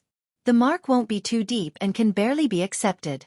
After all, it's impossible for me to hang myself up for 300 years again before I consume the potion. There's another decade or so until the apocalypse. Furthermore, the ancient history I grasp is definitely far superior to any bizarro sorcerer. It can be considered as me effectively acting ahead of time. I can definitely avoid many dangers. As his thoughts raced, Klein took a deep breath and stopped thinking about it. Wearing a silk top hat and a double-breasted coat, his skin suddenly turned transparent as maggots that contained three-dimensional symbols crawled out. The transparent maggots were itching to move, as if they were going to crawl into the dense mist in the cauldron, leaving behind only empty clothes and hats. Klein managed to barely control his state as he calmly extended his right hand and picked up the potion that was wrapped in mist. The potion didn't seem to have any weight as it floated in front of his face. Klein opened his mouth and took a deep breath. The potion instantly transformed and extended into Klein's mouth, making him feel like he was devouring a dark red glow. The transparent maggots swarmed back into his body, tearing down the parts of the potion and swallowing them. As his mythical creature form was special, both a full body and also separated into many small parts, Klein could only consume the potion in such a manner. Of course, if he could control his incomplete mythical creature form, it would be much simpler. Without a sound, he felt a cold feeling spread through every worm of spirit, with a searing pain. A familiar, boundless grayish-white fog appeared in front of him. It enveloped the entire world, revealing some of his past experiences. This included the terrifying legends he created, his conversation with the Red Angel evil spirit, the treatment of the demigod Luca with the help of Miss Justice, hunting Vin Rambus, dealing with Amon's avatars, revenge on Insanguil, exploring Calderon City, infiltrating St. Samuel Cathedral, dominating the seas, stopping the True Creator's descent, saving Tingen, and various other details of his daily life. They made conflicts with different people and things, becoming extremely complicated as they merged into a sea. As he flew through it, he was unable to find a clear and accurate sense of self. He felt like he was about to be lost in this area. The cold, burning pain constantly drove him forward, so as to expel the influence on him. This made it difficult to return to the real world. With great difficulty, Klein managed to control this feeling. As he gradually lost consciousness and his body slowly descended, he tried his best to find something that could confirm his identity. Finally, he saw the deep depths of the gray fog. At the end of the sea was a shattered spot of light. With a thought, he followed his intuition and flew over in a manner that seemed to travel the cosmos. There was a figure hanging from the blurry door of light in the spot of light. He was stored in a transparent cocoon as he swayed gently. He looked like the original Zhou Mingrue. This had nothing to do with his surroundings. He was alone and easily grasped. I couldn't see this before when I used the Yesterday Once More charm, but I can actually do so now. In other words, during the advancement process, I can indirectly influence the Sapphira Castle above the gray fog? Wait, my ability to think has been restored. Klein's consciousness instantly cleared up as he finally understood the essence of the ritual. By eliminating the interference, he could provide a clear definition of himself to become a scholar of yore. This prevented him from getting lost. Following a similar spot of light, Klein began to fly deeper into the grayish-white fog. Along the way, he discovered that the surrounding fog was scattered with fragments of light. They had colonial phases, times when Roselle ruled, the Battle of the Violated Oath, the White Rose War, the 20-Year War. These were all bits of history that Klein knew of the Fifth Epoch. As he passed through them, he naturally split his consciousness and completed an invisible connection, making his definition of his own identity even clearer. In the Pale Era, during the War of the Four Emperors, the Trunsoist Empire, the Tudor Dynasty, the United Empire, Solomon's First and Second Empire, the Fall of Red Angel, the Blood Emperor's apotheosis, the Black Emperor's return, and other historical fragments continued to surface as Klein kept rushing forward. They appeared in different spots in the endless gray fog, like the stars in the night sky. They illuminated the path to return. In such a manner, Klein felt that he was becoming more and more lucid. Every worm of spirit's coldness and burning sensation became milder. He could have turned around a long time ago and returned to the real world. However, he didn't stop and continued flying forward. Scenes of the fatal attack of the Rose Redemption, the three great angels White, Storm, Wisdom sharing in the body of the ancient sun god, and the plotting in the giant king's court with the Church of Evernight, Earth, and combat hiding as secret organizations flashed across the grayish-white fog. The more he proceeded forward, the more relaxed he felt. He felt like he was about to fly up from running down a runway. At some point in time, a group of terrifying canine-like creatures with dark red eye sockets appeared beside him. They ran around the indiscernible bottom of the gray fog as they followed him by his side as if they were accompanying and guarding him. Among them, two of them only had one eye. Klein looked around and smiled. He didn't stop and continued proceeding deeper into the gray fog. The history of the Dual Era and the early Era of Fire swept past him from behind, pointing out the path that led forward. Finally, Klein stopped in front of a lonely fragment of light. Inside was a withered forest and a normal-sized tomb. He went forward and saw that the grayish-white fog was silently enveloping everything. It was unknown where the other fragments of light were floating. Feeling his spirituality depleting, Klein didn't continue the search. He connected his consciousness to his origin, and he suddenly plummeted. As the gray fog rapidly faded away, Klein felt his body and saw the cauldron in front of him. He didn't care about his current state, and he subconsciously looked up into the sky. He directly saw the gray fog and the ancient majestic palace above the gray fog. The mysterious space was trembling slightly. In Backlund, a postman who was riding a bicycle stopped. He turned his head slightly and adjusted the monocle on his right eye. He then muttered to himself, "Sapphira Castle." After a few seconds of hesitation, the thin-faced young man curled his lips and laughed. His expression was filled with anticipation. In a rental apartment at East Borough of the same city, figures hanging in the air swayed gently. At the same time, they simultaneously made a sound, "Sapphira Castle." In the basement of St. Samuel Cathedral, Leonard Mitchell, who was assigning missions to his team, suddenly heard an elderly voice in his mind, "Sapphira Castle." Chapter 1138, Scholar of Yore in the Highlands, on an altar with eyes, arms, heads, and organs embedded in it. Dark red blood-red light surged out like a tidal wave, distorting into the shape of a deformed tree. Amidst a buzzing sound, the human bones, candles, silver plates, and gold boxes trembled, as though they could slice through one's spirit body. The surrounding supplicants instinctively bowed their heads and prostrated. Then they simultaneously came to a realization, the Berserk Sea, Reef Island. When he saw the ancient palace above the gray fog and sensed the slight tremble of the mysterious space, Klein felt that he had a deeper connection with the so-called Sapphira Castle, one that was hard to accurately grasp. At this moment, he truly felt that place would gradually belong to him. In just a few seconds, all the abnormalities disappeared. Without any delay, Klein got the two marionettes to put away the items that were still of value, and destroy the rest. He took out a paper figurine and shook it. With a smacking sound, the paper figurine ignited with a scarlet flame as dense illusory wings appeared behind his back. When he saw this, Klein was stunned. He never expected that the simple paper figurine substitutes would have hints of Angel's embrace. He then grabbed Kona's and Anuni, using teleport, to vanish from the island formed by reefs. After using several islands in the Sonia Sea as waypoints, he took a huge detour before finally returning to his residence in Backland's East Borough.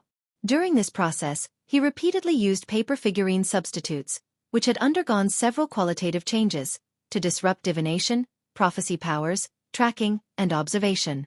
Phew, I didn't expect it to really trigger the changes in Sapphira Castle, resulting in an unconcealable phenomenon. Fortunately, I was sufficiently careful and cautious. I wasn't careless. If I had advanced in Backland or the surrounding areas, I'm certain that Amon and Zeratul would have already seen me. Klein heaved a sigh of relief as he hurriedly took 4 steps counterclockwise and went above the grey fog to do a divination. After confirming that he was in a safe situation, he didn't stay for long. He immediately returned to the real world, and with the help of cogitation, he began to restrain his diverging spirituality.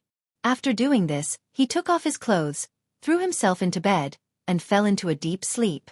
Normally, a Bizarro sorcerer wouldn't be as exhausted as he was after successfully advancing to Scholar of Yore. He would definitely have energy left to check his physical condition. However, while traveling through history, he relied on his mark to travel a very far distance.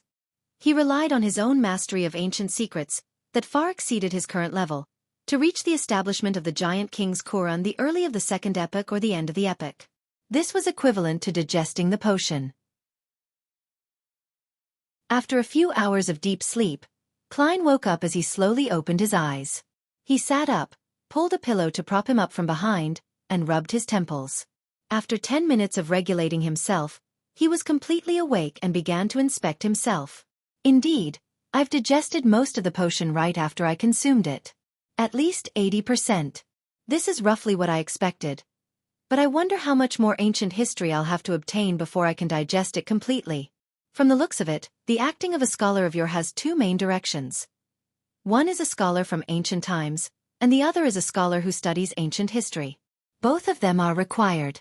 The first is relatively easy because the ritual itself contains the key point of making one a person from ancient times. Once the advancement is successful, one can naturally act as a scholar from ancient times. The second point is extremely difficult.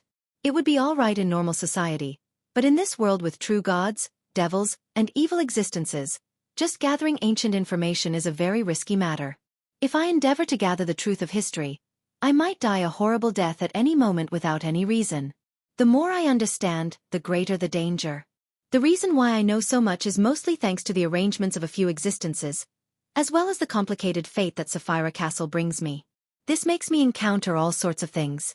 Of course, even so, I've already died once despite being a true deity's blessed. What's more, other Scholars of Yore?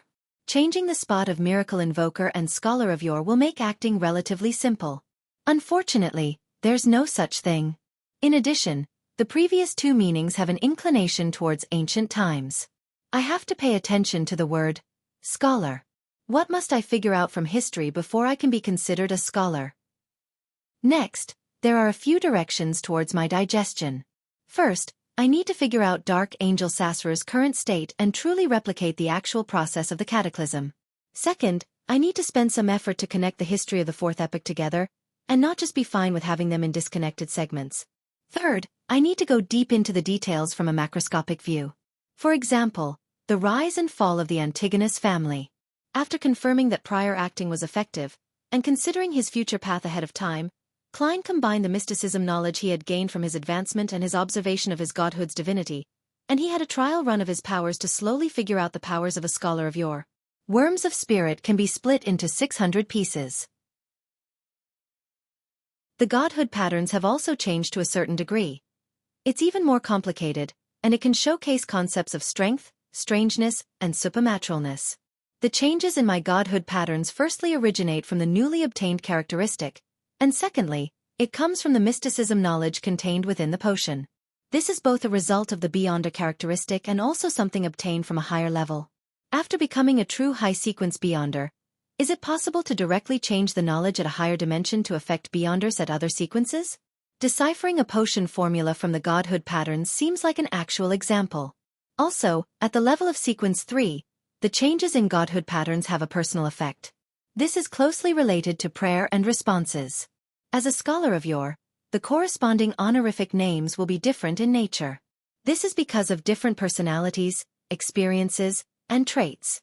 Yes, I can allow different worms of spirit to instinctively listen to prayers and respond to them when it's a relatively uncomplicated matter. It doesn't affect my other actions. The specially marked ones and more complicated matters will be handed over to my actual body. A scholar of yore can use a worm of spirit to act as a god. But what about other Sequence 3 Beyonders from other pathways? It's impossible for them to respond while sleeping, right? Heh. I'll think of my honorific name as a scholar of yore later. I'll first study the specific abilities. A scholar of yore's main ability is to obtain help from history. This is split into two parts. One is to borrow strength from my past self. This is rather embarrassing for me. It's currently useless because the past me is definitely weaker than the present me. Yes, when I was hanging above the door of light above the gray fog, I was just an ordinary person. Compared to those who were important figures in the past but are now weak due to all kinds of reasons, this is a godly skill. One can be a baby crying for ice cream while engaging in a Sequence 1 battle. It would be impossible to find any weaknesses. The only problem is that it's not long-lasting. Of course, as more time passes after I become a scholar of yore, this will begin to show its effects. I can often borrow strength from my past scholar of yourself so that I wouldn't have any moment of weakness, even if I were to suffer serious injuries.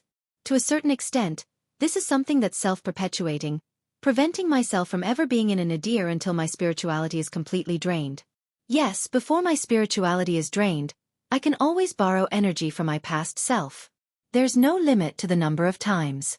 As for my current spirituality, even without the process of recovering, I can borrow power nearly 10 times a day, maintaining it for 5 minutes each time. The second part is to summon images from the historical void. It can be humans or objects. The more detailed and the better the understanding I have of the corresponding piece of history and matters, the higher the chance of success is and the longer it will last. Similarly, the lower the target's level is relative to me, the higher the chance of success and the longer it can be maintained. In addition, increasing my affinity with the target will increase the chances of success and the time it can be maintained. These are the 3 conditions to succeed. Furthermore, when summoning someone of a higher level than myself, or an item, even if I barely succeed, the final projection will only have a portion of the strength and quality of the original. It can't be one who's at full strength. Also, I can only maintain 3 images summoned from the historical void at any point in time, including those summoned by my marionettes. Currently, even if it's the most ordinary item or something that was once mine, I can maintain its availability for a maximum of 15 minutes. The fact that the target has a close relationship with me is worth rumination.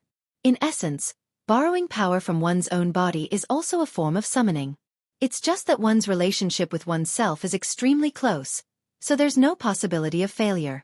It's an extreme example.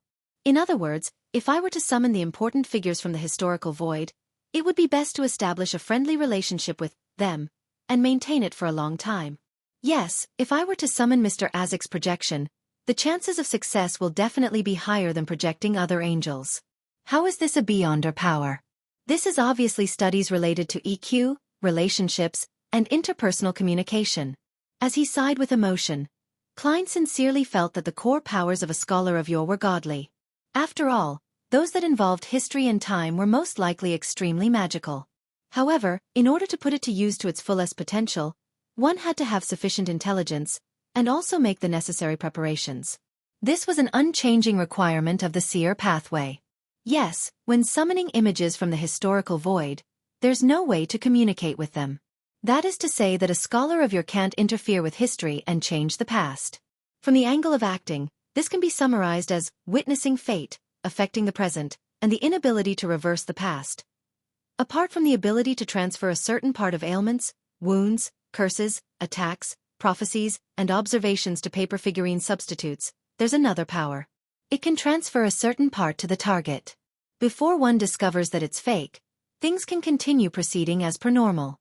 If anyone loses their heart while their brain remains active, I can give them a paper heart for a short period of time. He will be able to obtain strength from history to beat and circulate blood. The time it takes to attain initial control of spirit body threads has shortened to 2 seconds, and completely transforming into a marionette takes 10 seconds.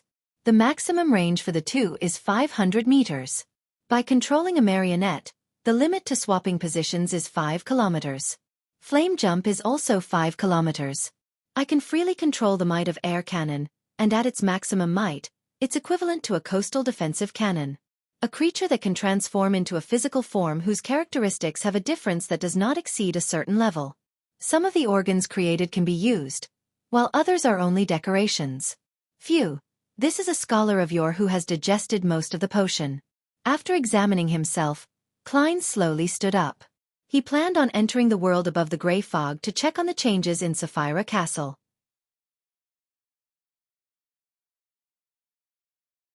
Chapter 1139. A different form of companionship above the endless grayish-white fog.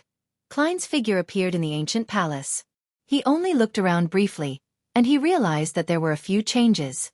The most obvious point was that the state of the mysterious space and its layout had been fully projected into his spirit body. Even at a great distance, he could still see the grayish-white clouds and that strange door of light. Apart from the palace that I conjured and the door of light that originally existed, there's nothing here. It's empty, boundless, and full of power of a high level. As he murmured, he sat down, raised his right hand, and gently lifted it up. In the blink of an eye, the entire gray fog boiled. The mysterious space it carried quaked as beams of slightly dark light emitted. When the light gathered together, it condensed into a translucent angel with illusory wings on its back, as per Klein's will. It had the same level and power as an angel.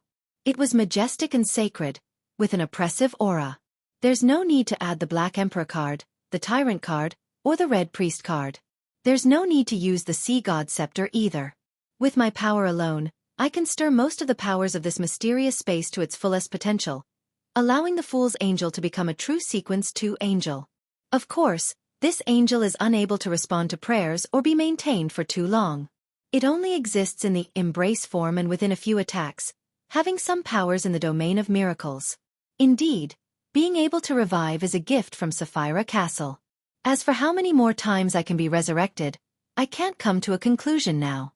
If I can obtain a Grade 0 sealed artifact and use its level to observe it, I should be able to see it more clearly. I'll just treat it as one more time.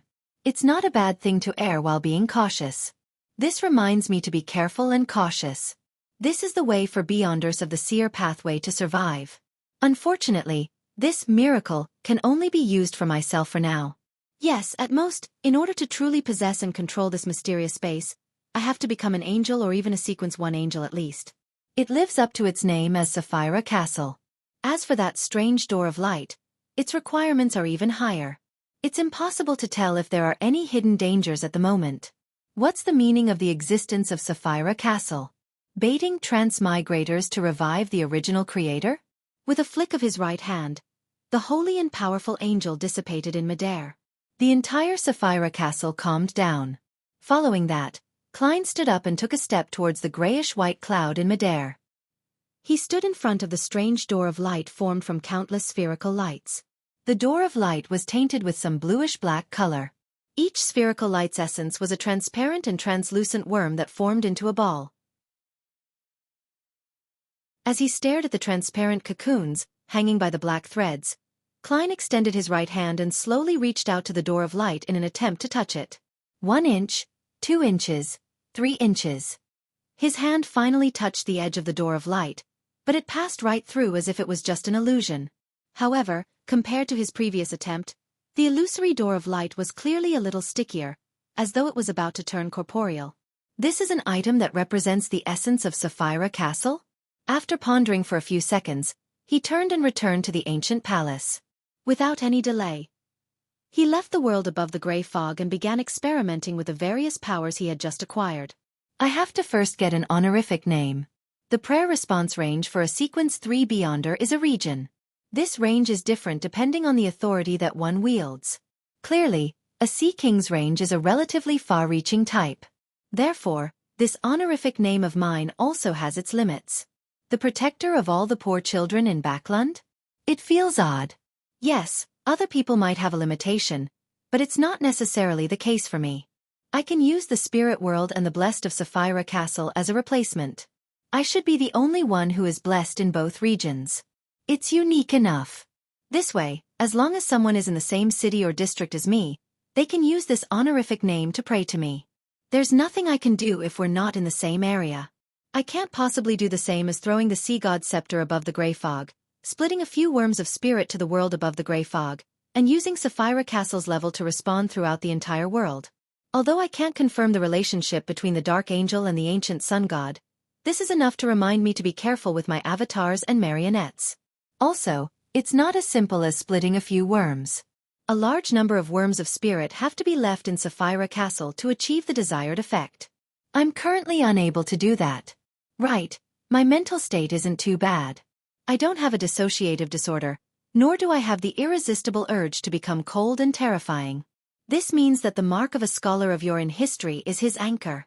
Also, the Emperor's situation worsened only after he became an angel, causing him to have no choice but to rely on his believers as anchors to anchor him in place. I'm still one huge level away. I need to find out what else can be used as anchors, apart from believers, to ensure that nothing goes wrong. Amidst his thoughts, Klein picked up pen and paper. He wrote the first line of his honorific name, the Blessed of the Spirit World and Sapphira Castle. After some thought, he began writing the second and third lines based on his rich experience and knowledge he got from his godhood patterns. The mystery stemming from ancient times, the witness of an extended history. Since a sequence 3 Beyonder wasn't a true deity, he couldn't use a 3-line description. After some thought, he added 2 more lines, protector of magic and drama performers, the great Gehrman Sparrow. In fact, non-true deities could also use 3-line descriptions, but one of them had to rely on the level of a true god. For example, Klein could use, blessed of the Evernight Goddess. Under such circumstances, it was essentially similar to a type of summoning incantation, not an honorific name for prayers, similar to that of messengers. And if the messenger was a spirit world creature, the restriction of being the blessed of a particular true deity was unnecessary. Therefore, it was often unknown what would be summoned, making it rather dangerous. After repeatedly deliberating for a while, Klein controlled his marionette, Anuni, and recited the honorific name in ancient Hermes. A few seconds later, Klein raised his right hand and rubbed his temples with an odd expression. He didn't hear the prayer. What's wrong with this honorific name? Klein carefully deliberated over it a few times and gradually came up with an idea. I might not be the only blessed of the spirit world and Sapphira Castle. The hounds of Fulgrim also count. I have to add a limitation. After some modifications, Anuni once again recited in ancient Hermes, the blessed of the spirit world and Sapphira Castle, the mystery stemming from ancient times, the witness of an extended history, protector of Backland magic and drama performers, the great Gehrman Sparrow. I pray for your blessings. I hope you can light up the darkness in front of me. Just as Anuni's voice faded, Klein heard his prayer. Furthermore, it was only heard by a few worms of spirit. It didn't affect his actual body at all. This is very different from the prayer coming from Sapphira Castle. It's very clear. With a thought, his worm of spirit gave a response based on the rules he had made ahead of time. With a whoosh, a ball of fire appeared in front of Anuni. It floated in midair, illuminating the entire room. Not bad. If I use Hermes to pray, I have to set up a ritual and draw symbols. As for essential oils and herbs, it doesn't matter if they're provided or not. Am I someone who will be pleased by these things? The symbols are formed from the scrolls representing history, the complete eye that represents witness, and the lines symbolizing change. For the time being, Klein had no intention of spreading his honorific name. After all, letting others know that Gehrman Sparrow had reached sequence 3 would be a case of him losing a trump card. Furthermore, he had the alternate identity as Sea God and the Fool. There was no need for a new honorific name. Pah! With a snap of his fingers, he lit the paper with the honorific name of Gehrman Sparrow on the table. A scholar of yore also has the means to create a fog to lower the temperature, but it's not a core power. Next, I have to try to summon a projection from the historical void. Who shall be my first volunteer? As he muttered silently to himself, Klein suddenly sighed. He then half-closed his eyes and used his godhood to allow a portion of his spirit to enter the grey fog and roam amidst history. Following the various locations that he had previously established, he instantly arrived in front of a spot made of light. There was a spacious and bright room with 2 rows of floor-to-ceiling windows in the spot of light. In the room, a man wearing a dark red coat embroidered with golden lines was standing by the window, looking at the place where the sun had set. He looked to be in his 30s, with long chestnut curly hair, blue eyes, high nose bridge, and thin lips. He had a neat mustache and looked rather good. Roselle Gustave. In a street in Northborough, a thin-faced young man with a wide forehead and a monocle was sitting in a coffee shop by the side of the road. He held a fountain pen and thought seriously. He raised his other hand and pinched his monocle. Finally, he wrote down a sentence, "The blessed of the spirit world and Sapphira Castle." Then, the fountain pen stopped moving, as if he had not thought of what to write next. In a rented 2-bedroom apartment at Eastborough, Klein took out his golden pocket watch and opened it. He had already made an appointment with Miss Sharon and Marie to meet in an uninhabited house tonight. After some thought, he raised his right hand and grabbed at the space in front of him. A simple, ancient brass key appeared in his palm.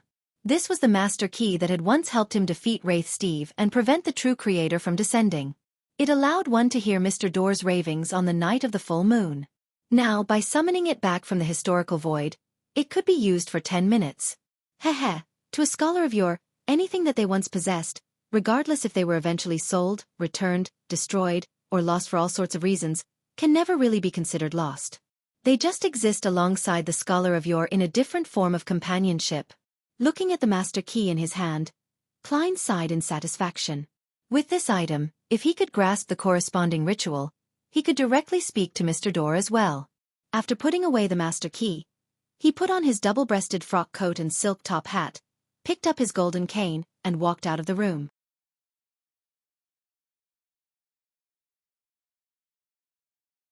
Chapter 1140 Plan S. Backland, Eastborough, 7 Pinster Street.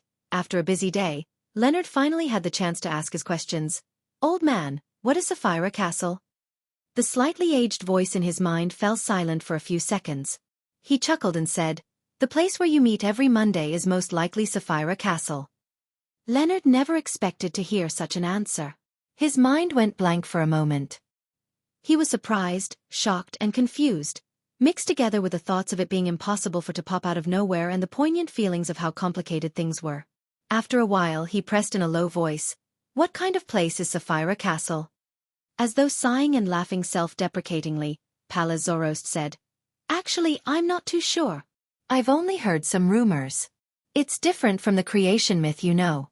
Rumor has it that the original creator left behind 9 different entities. They were kingdoms, cities, rivers, oceans, and keys. Sapphira Castle was one of them. It might not actually be a castle, but something else. As for what its exact form is, you might know it better than me. The reason why I'm certain of its existence is because I sensed it when I became an angel, but I was unable to see it and establish a connection with it. My great-grandfather mentioned a theory that the 9 entities might have something to do with the Spherote of the second blasphemy slate. Unfortunately, because of various reasons, he was unable to decipher the details related to the Spherote." Leonard calmed down. Leaning back against the sofa, he asked thoughtfully, "Old man, do you suspect that Mr. Fool is the embodiment of Spherote?" Based on what he had seen and heard from the Tarot Club and Old Man's occasional lecture, he had a certain understanding of matters regarding the deities. After a long silence, Pallas Zoroast replied, "Perhaps. Under the strict curfew at night, there were almost no pedestrians on the streets of Backland. Occasionally, there would be carriages passing by, carrying people of status." After arriving at the agreed-upon house, Klein wasn't in a hurry to enter. He half-closed his eyes, raised his right hand, and grabbed at something in front of him. He pulled out another Sherlock Moriarty wearing a black double-breasted frock coat and a silk half-top hat while holding a gold-inlaid cane. This was the image of him from the historical void when he left his residence earlier. As Klein was right in front of him, this image appeared stiff, like a prop on stage. According to his previous experiments, Klein knew that this was the mysticism principle of a unique shared consciousness in time. To put it simply, everyone was essentially unique. If one's true body remained sentient, the projection wouldn't remain sentient. It was the same when summoning projections of the deceased from the historical void, a result Klein suspected to be attributed to his insufficient level. In short, his projections could only engage in more mechanical and instinctive battles. Something that was unknown to the scholars of yore had prevented them from giving a corresponding answer, even if they experienced it for themselves. This confirmed one of Klein's guesses. Those fragments a scholar of yore could see in the historical fog was something he had learned in real life and had studied. Simply put, the fog needed a scholar of yore to light it up, bit by bit. Of course, Klein also suspected that if the historical fragments of the same matter had been mostly lit up, the rest would very likely be presented naturally. At least the corresponding ability won't be lost just because I don't understand it well enough. As long as there's a projection in the historical void, that state will be a complete snapshot. That's enough. Klein looked at the projection that could only act on instinct. His body suddenly vanished and entered the grayish-white fog. Since hounds of Fulgrim who weren't full scholars of yore could live in the historical void, there was no reason that a true scholar of yore couldn't. The only problem was that there was a time limit. In addition, if time dragged on, the marionettes in the real world would definitely die. However, this was only changing the form of companionship it had with a scholar of yore. As Klein's body entered the grayish-white fog, his consciousness suddenly came alive in the projection. He raised his hand and pressed down on his top hat. Wearing the face of Sherlock Moretti, he came outside of the house. Following their agreement, he took out the master key and placed it against the door, turning it gently. His figure appeared in the room, and under the crimson moonlight, he quickly surveyed his surroundings. The sofas, cupboards, high-back chairs, coffee tables, and other furniture were evidently old. They seemed to come from the previous century. In the dark environment, in a Gothic regal dress and a matching bonnet, Sharon suddenly appeared on a high-back chair. "Good evening." This puppet lady nodded slightly and greeted him. If she hadn't spoken, she would be a classic and most exquisite doll. At the same time, Marie, who was wearing a white shirt and black vest, also phased into existence on the sofa. "Sir, it's already winter. Aren't you cold wearing just this?" "All right, you're dead. One who isn't afraid of the cold." After lampooning inwardly, Klein took off his hat and bowed at the blonde, blue-eyed, pale-faced Sharon. "Good evening, Miss Sharon." He then turned around and said to Marie, "Good evening." To this wraith who was formerly a zombie, the deepest impression Klein had of him was his card game with the zombies he controlled. "We should play cards when we have the time." He sighed silently. The reason why he suddenly thought of playing cards was because he had previously analyzed the combat styles of Scholar of Yore, and he realized that if he were to encounter Zeratul, both sides would very likely end up playing a card game. You throw a Consul Roselle card. I'll throw an Emperor Roselle card. You throw a Bernadette card. I'll throw a Benoit. If you throw the half-fool card, I'll match it with a Mon. I didn't expect that the battle between a seer would one day become playing cards. It's a realistic, abnormally harrowing game of cards. Sigh, but Zeratul is a Sequence 1 angel, and he wouldn't give me a chance to play cards. Besides, my success rate at summoning the important figures in the historical void is rather low. Klein retracted his gaze and took the initiative to say to Sharon, "I've recently needed to do something. It's rather difficult and dangerous. One of the steps is to collect Beyonder blood from the 22 different pathways. As for the Wraith pathway, the only person I can ask for help is you and Marie. You should be skilled at hexes, and you should have a way to remove the connection between your blood and yourself." In fact, he could have attempted to summon Admiral of Blood Seigneur on the spot and mix his blood into the porcelain jar. However, he didn't know if it would be effective, nor could he divine it. After all, this involved a level that exceeded Sequence 1, and he lacked information. The only thing he could confirm was that drawing that symbol didn't bring him and the suppliers any danger. Due to the fact that a Scholar of Yore had many means at their disposal, he had even tried to summon the former witch Trissy. He easily subdued her and smeared her blood onto Groselle's travels. However, it was useless. After some thought, Klein believed that a logical contradiction on the timeline had happened, preventing him from success. That blood was formerly provided by Trissy of the past. The person Groselle's travels pulled in would undoubtedly be the former Trissy, so it was equivalent to changing history. Since history couldn't be changed, the experiment failed. After listening to Sherlock Moriarty's request quietly, Sharon said without any change in expression, "Okay. How much do you want?" Miss Sharon's reaction is exactly as I imagined. Klein took out a glass tube. One tube would suffice. Dressed in a Gothic regal dress, Sharon raised her right hand slightly.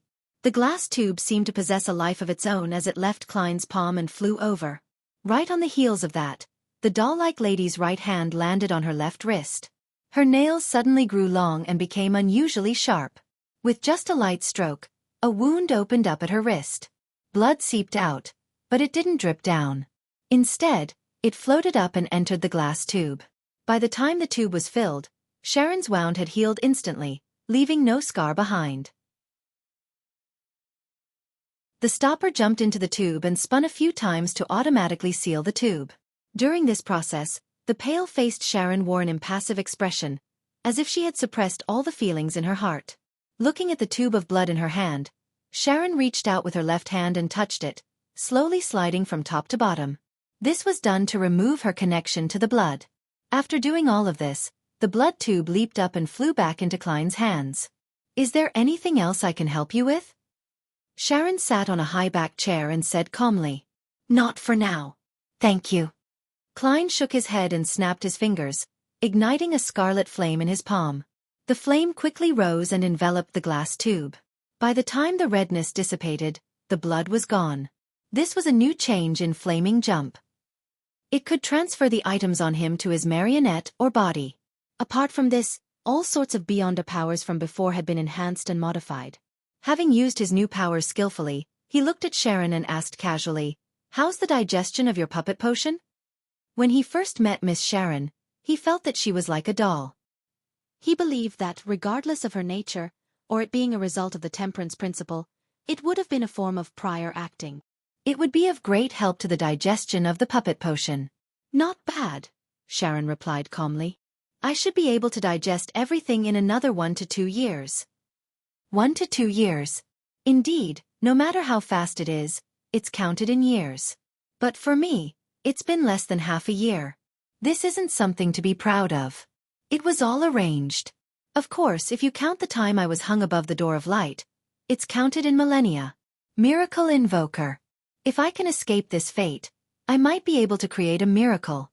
Klein sighed inwardly and gently nodded. "What are your plans for the time being?" Sharon said, "I hope to restore Teacher's body." Marie, who was sitting on the sofa, added, "But didn't you say that the leader of the secret order Zeratul is in Backland and is closely related to the Rose School of Thought?" "Yes," Klein said with a smile. "Wait patiently. There will be a chance." This was actually a form of consolation. Even though he had become a scholar of yore and had found many helpers, he had no intention of dealing with Zeratul at the moment.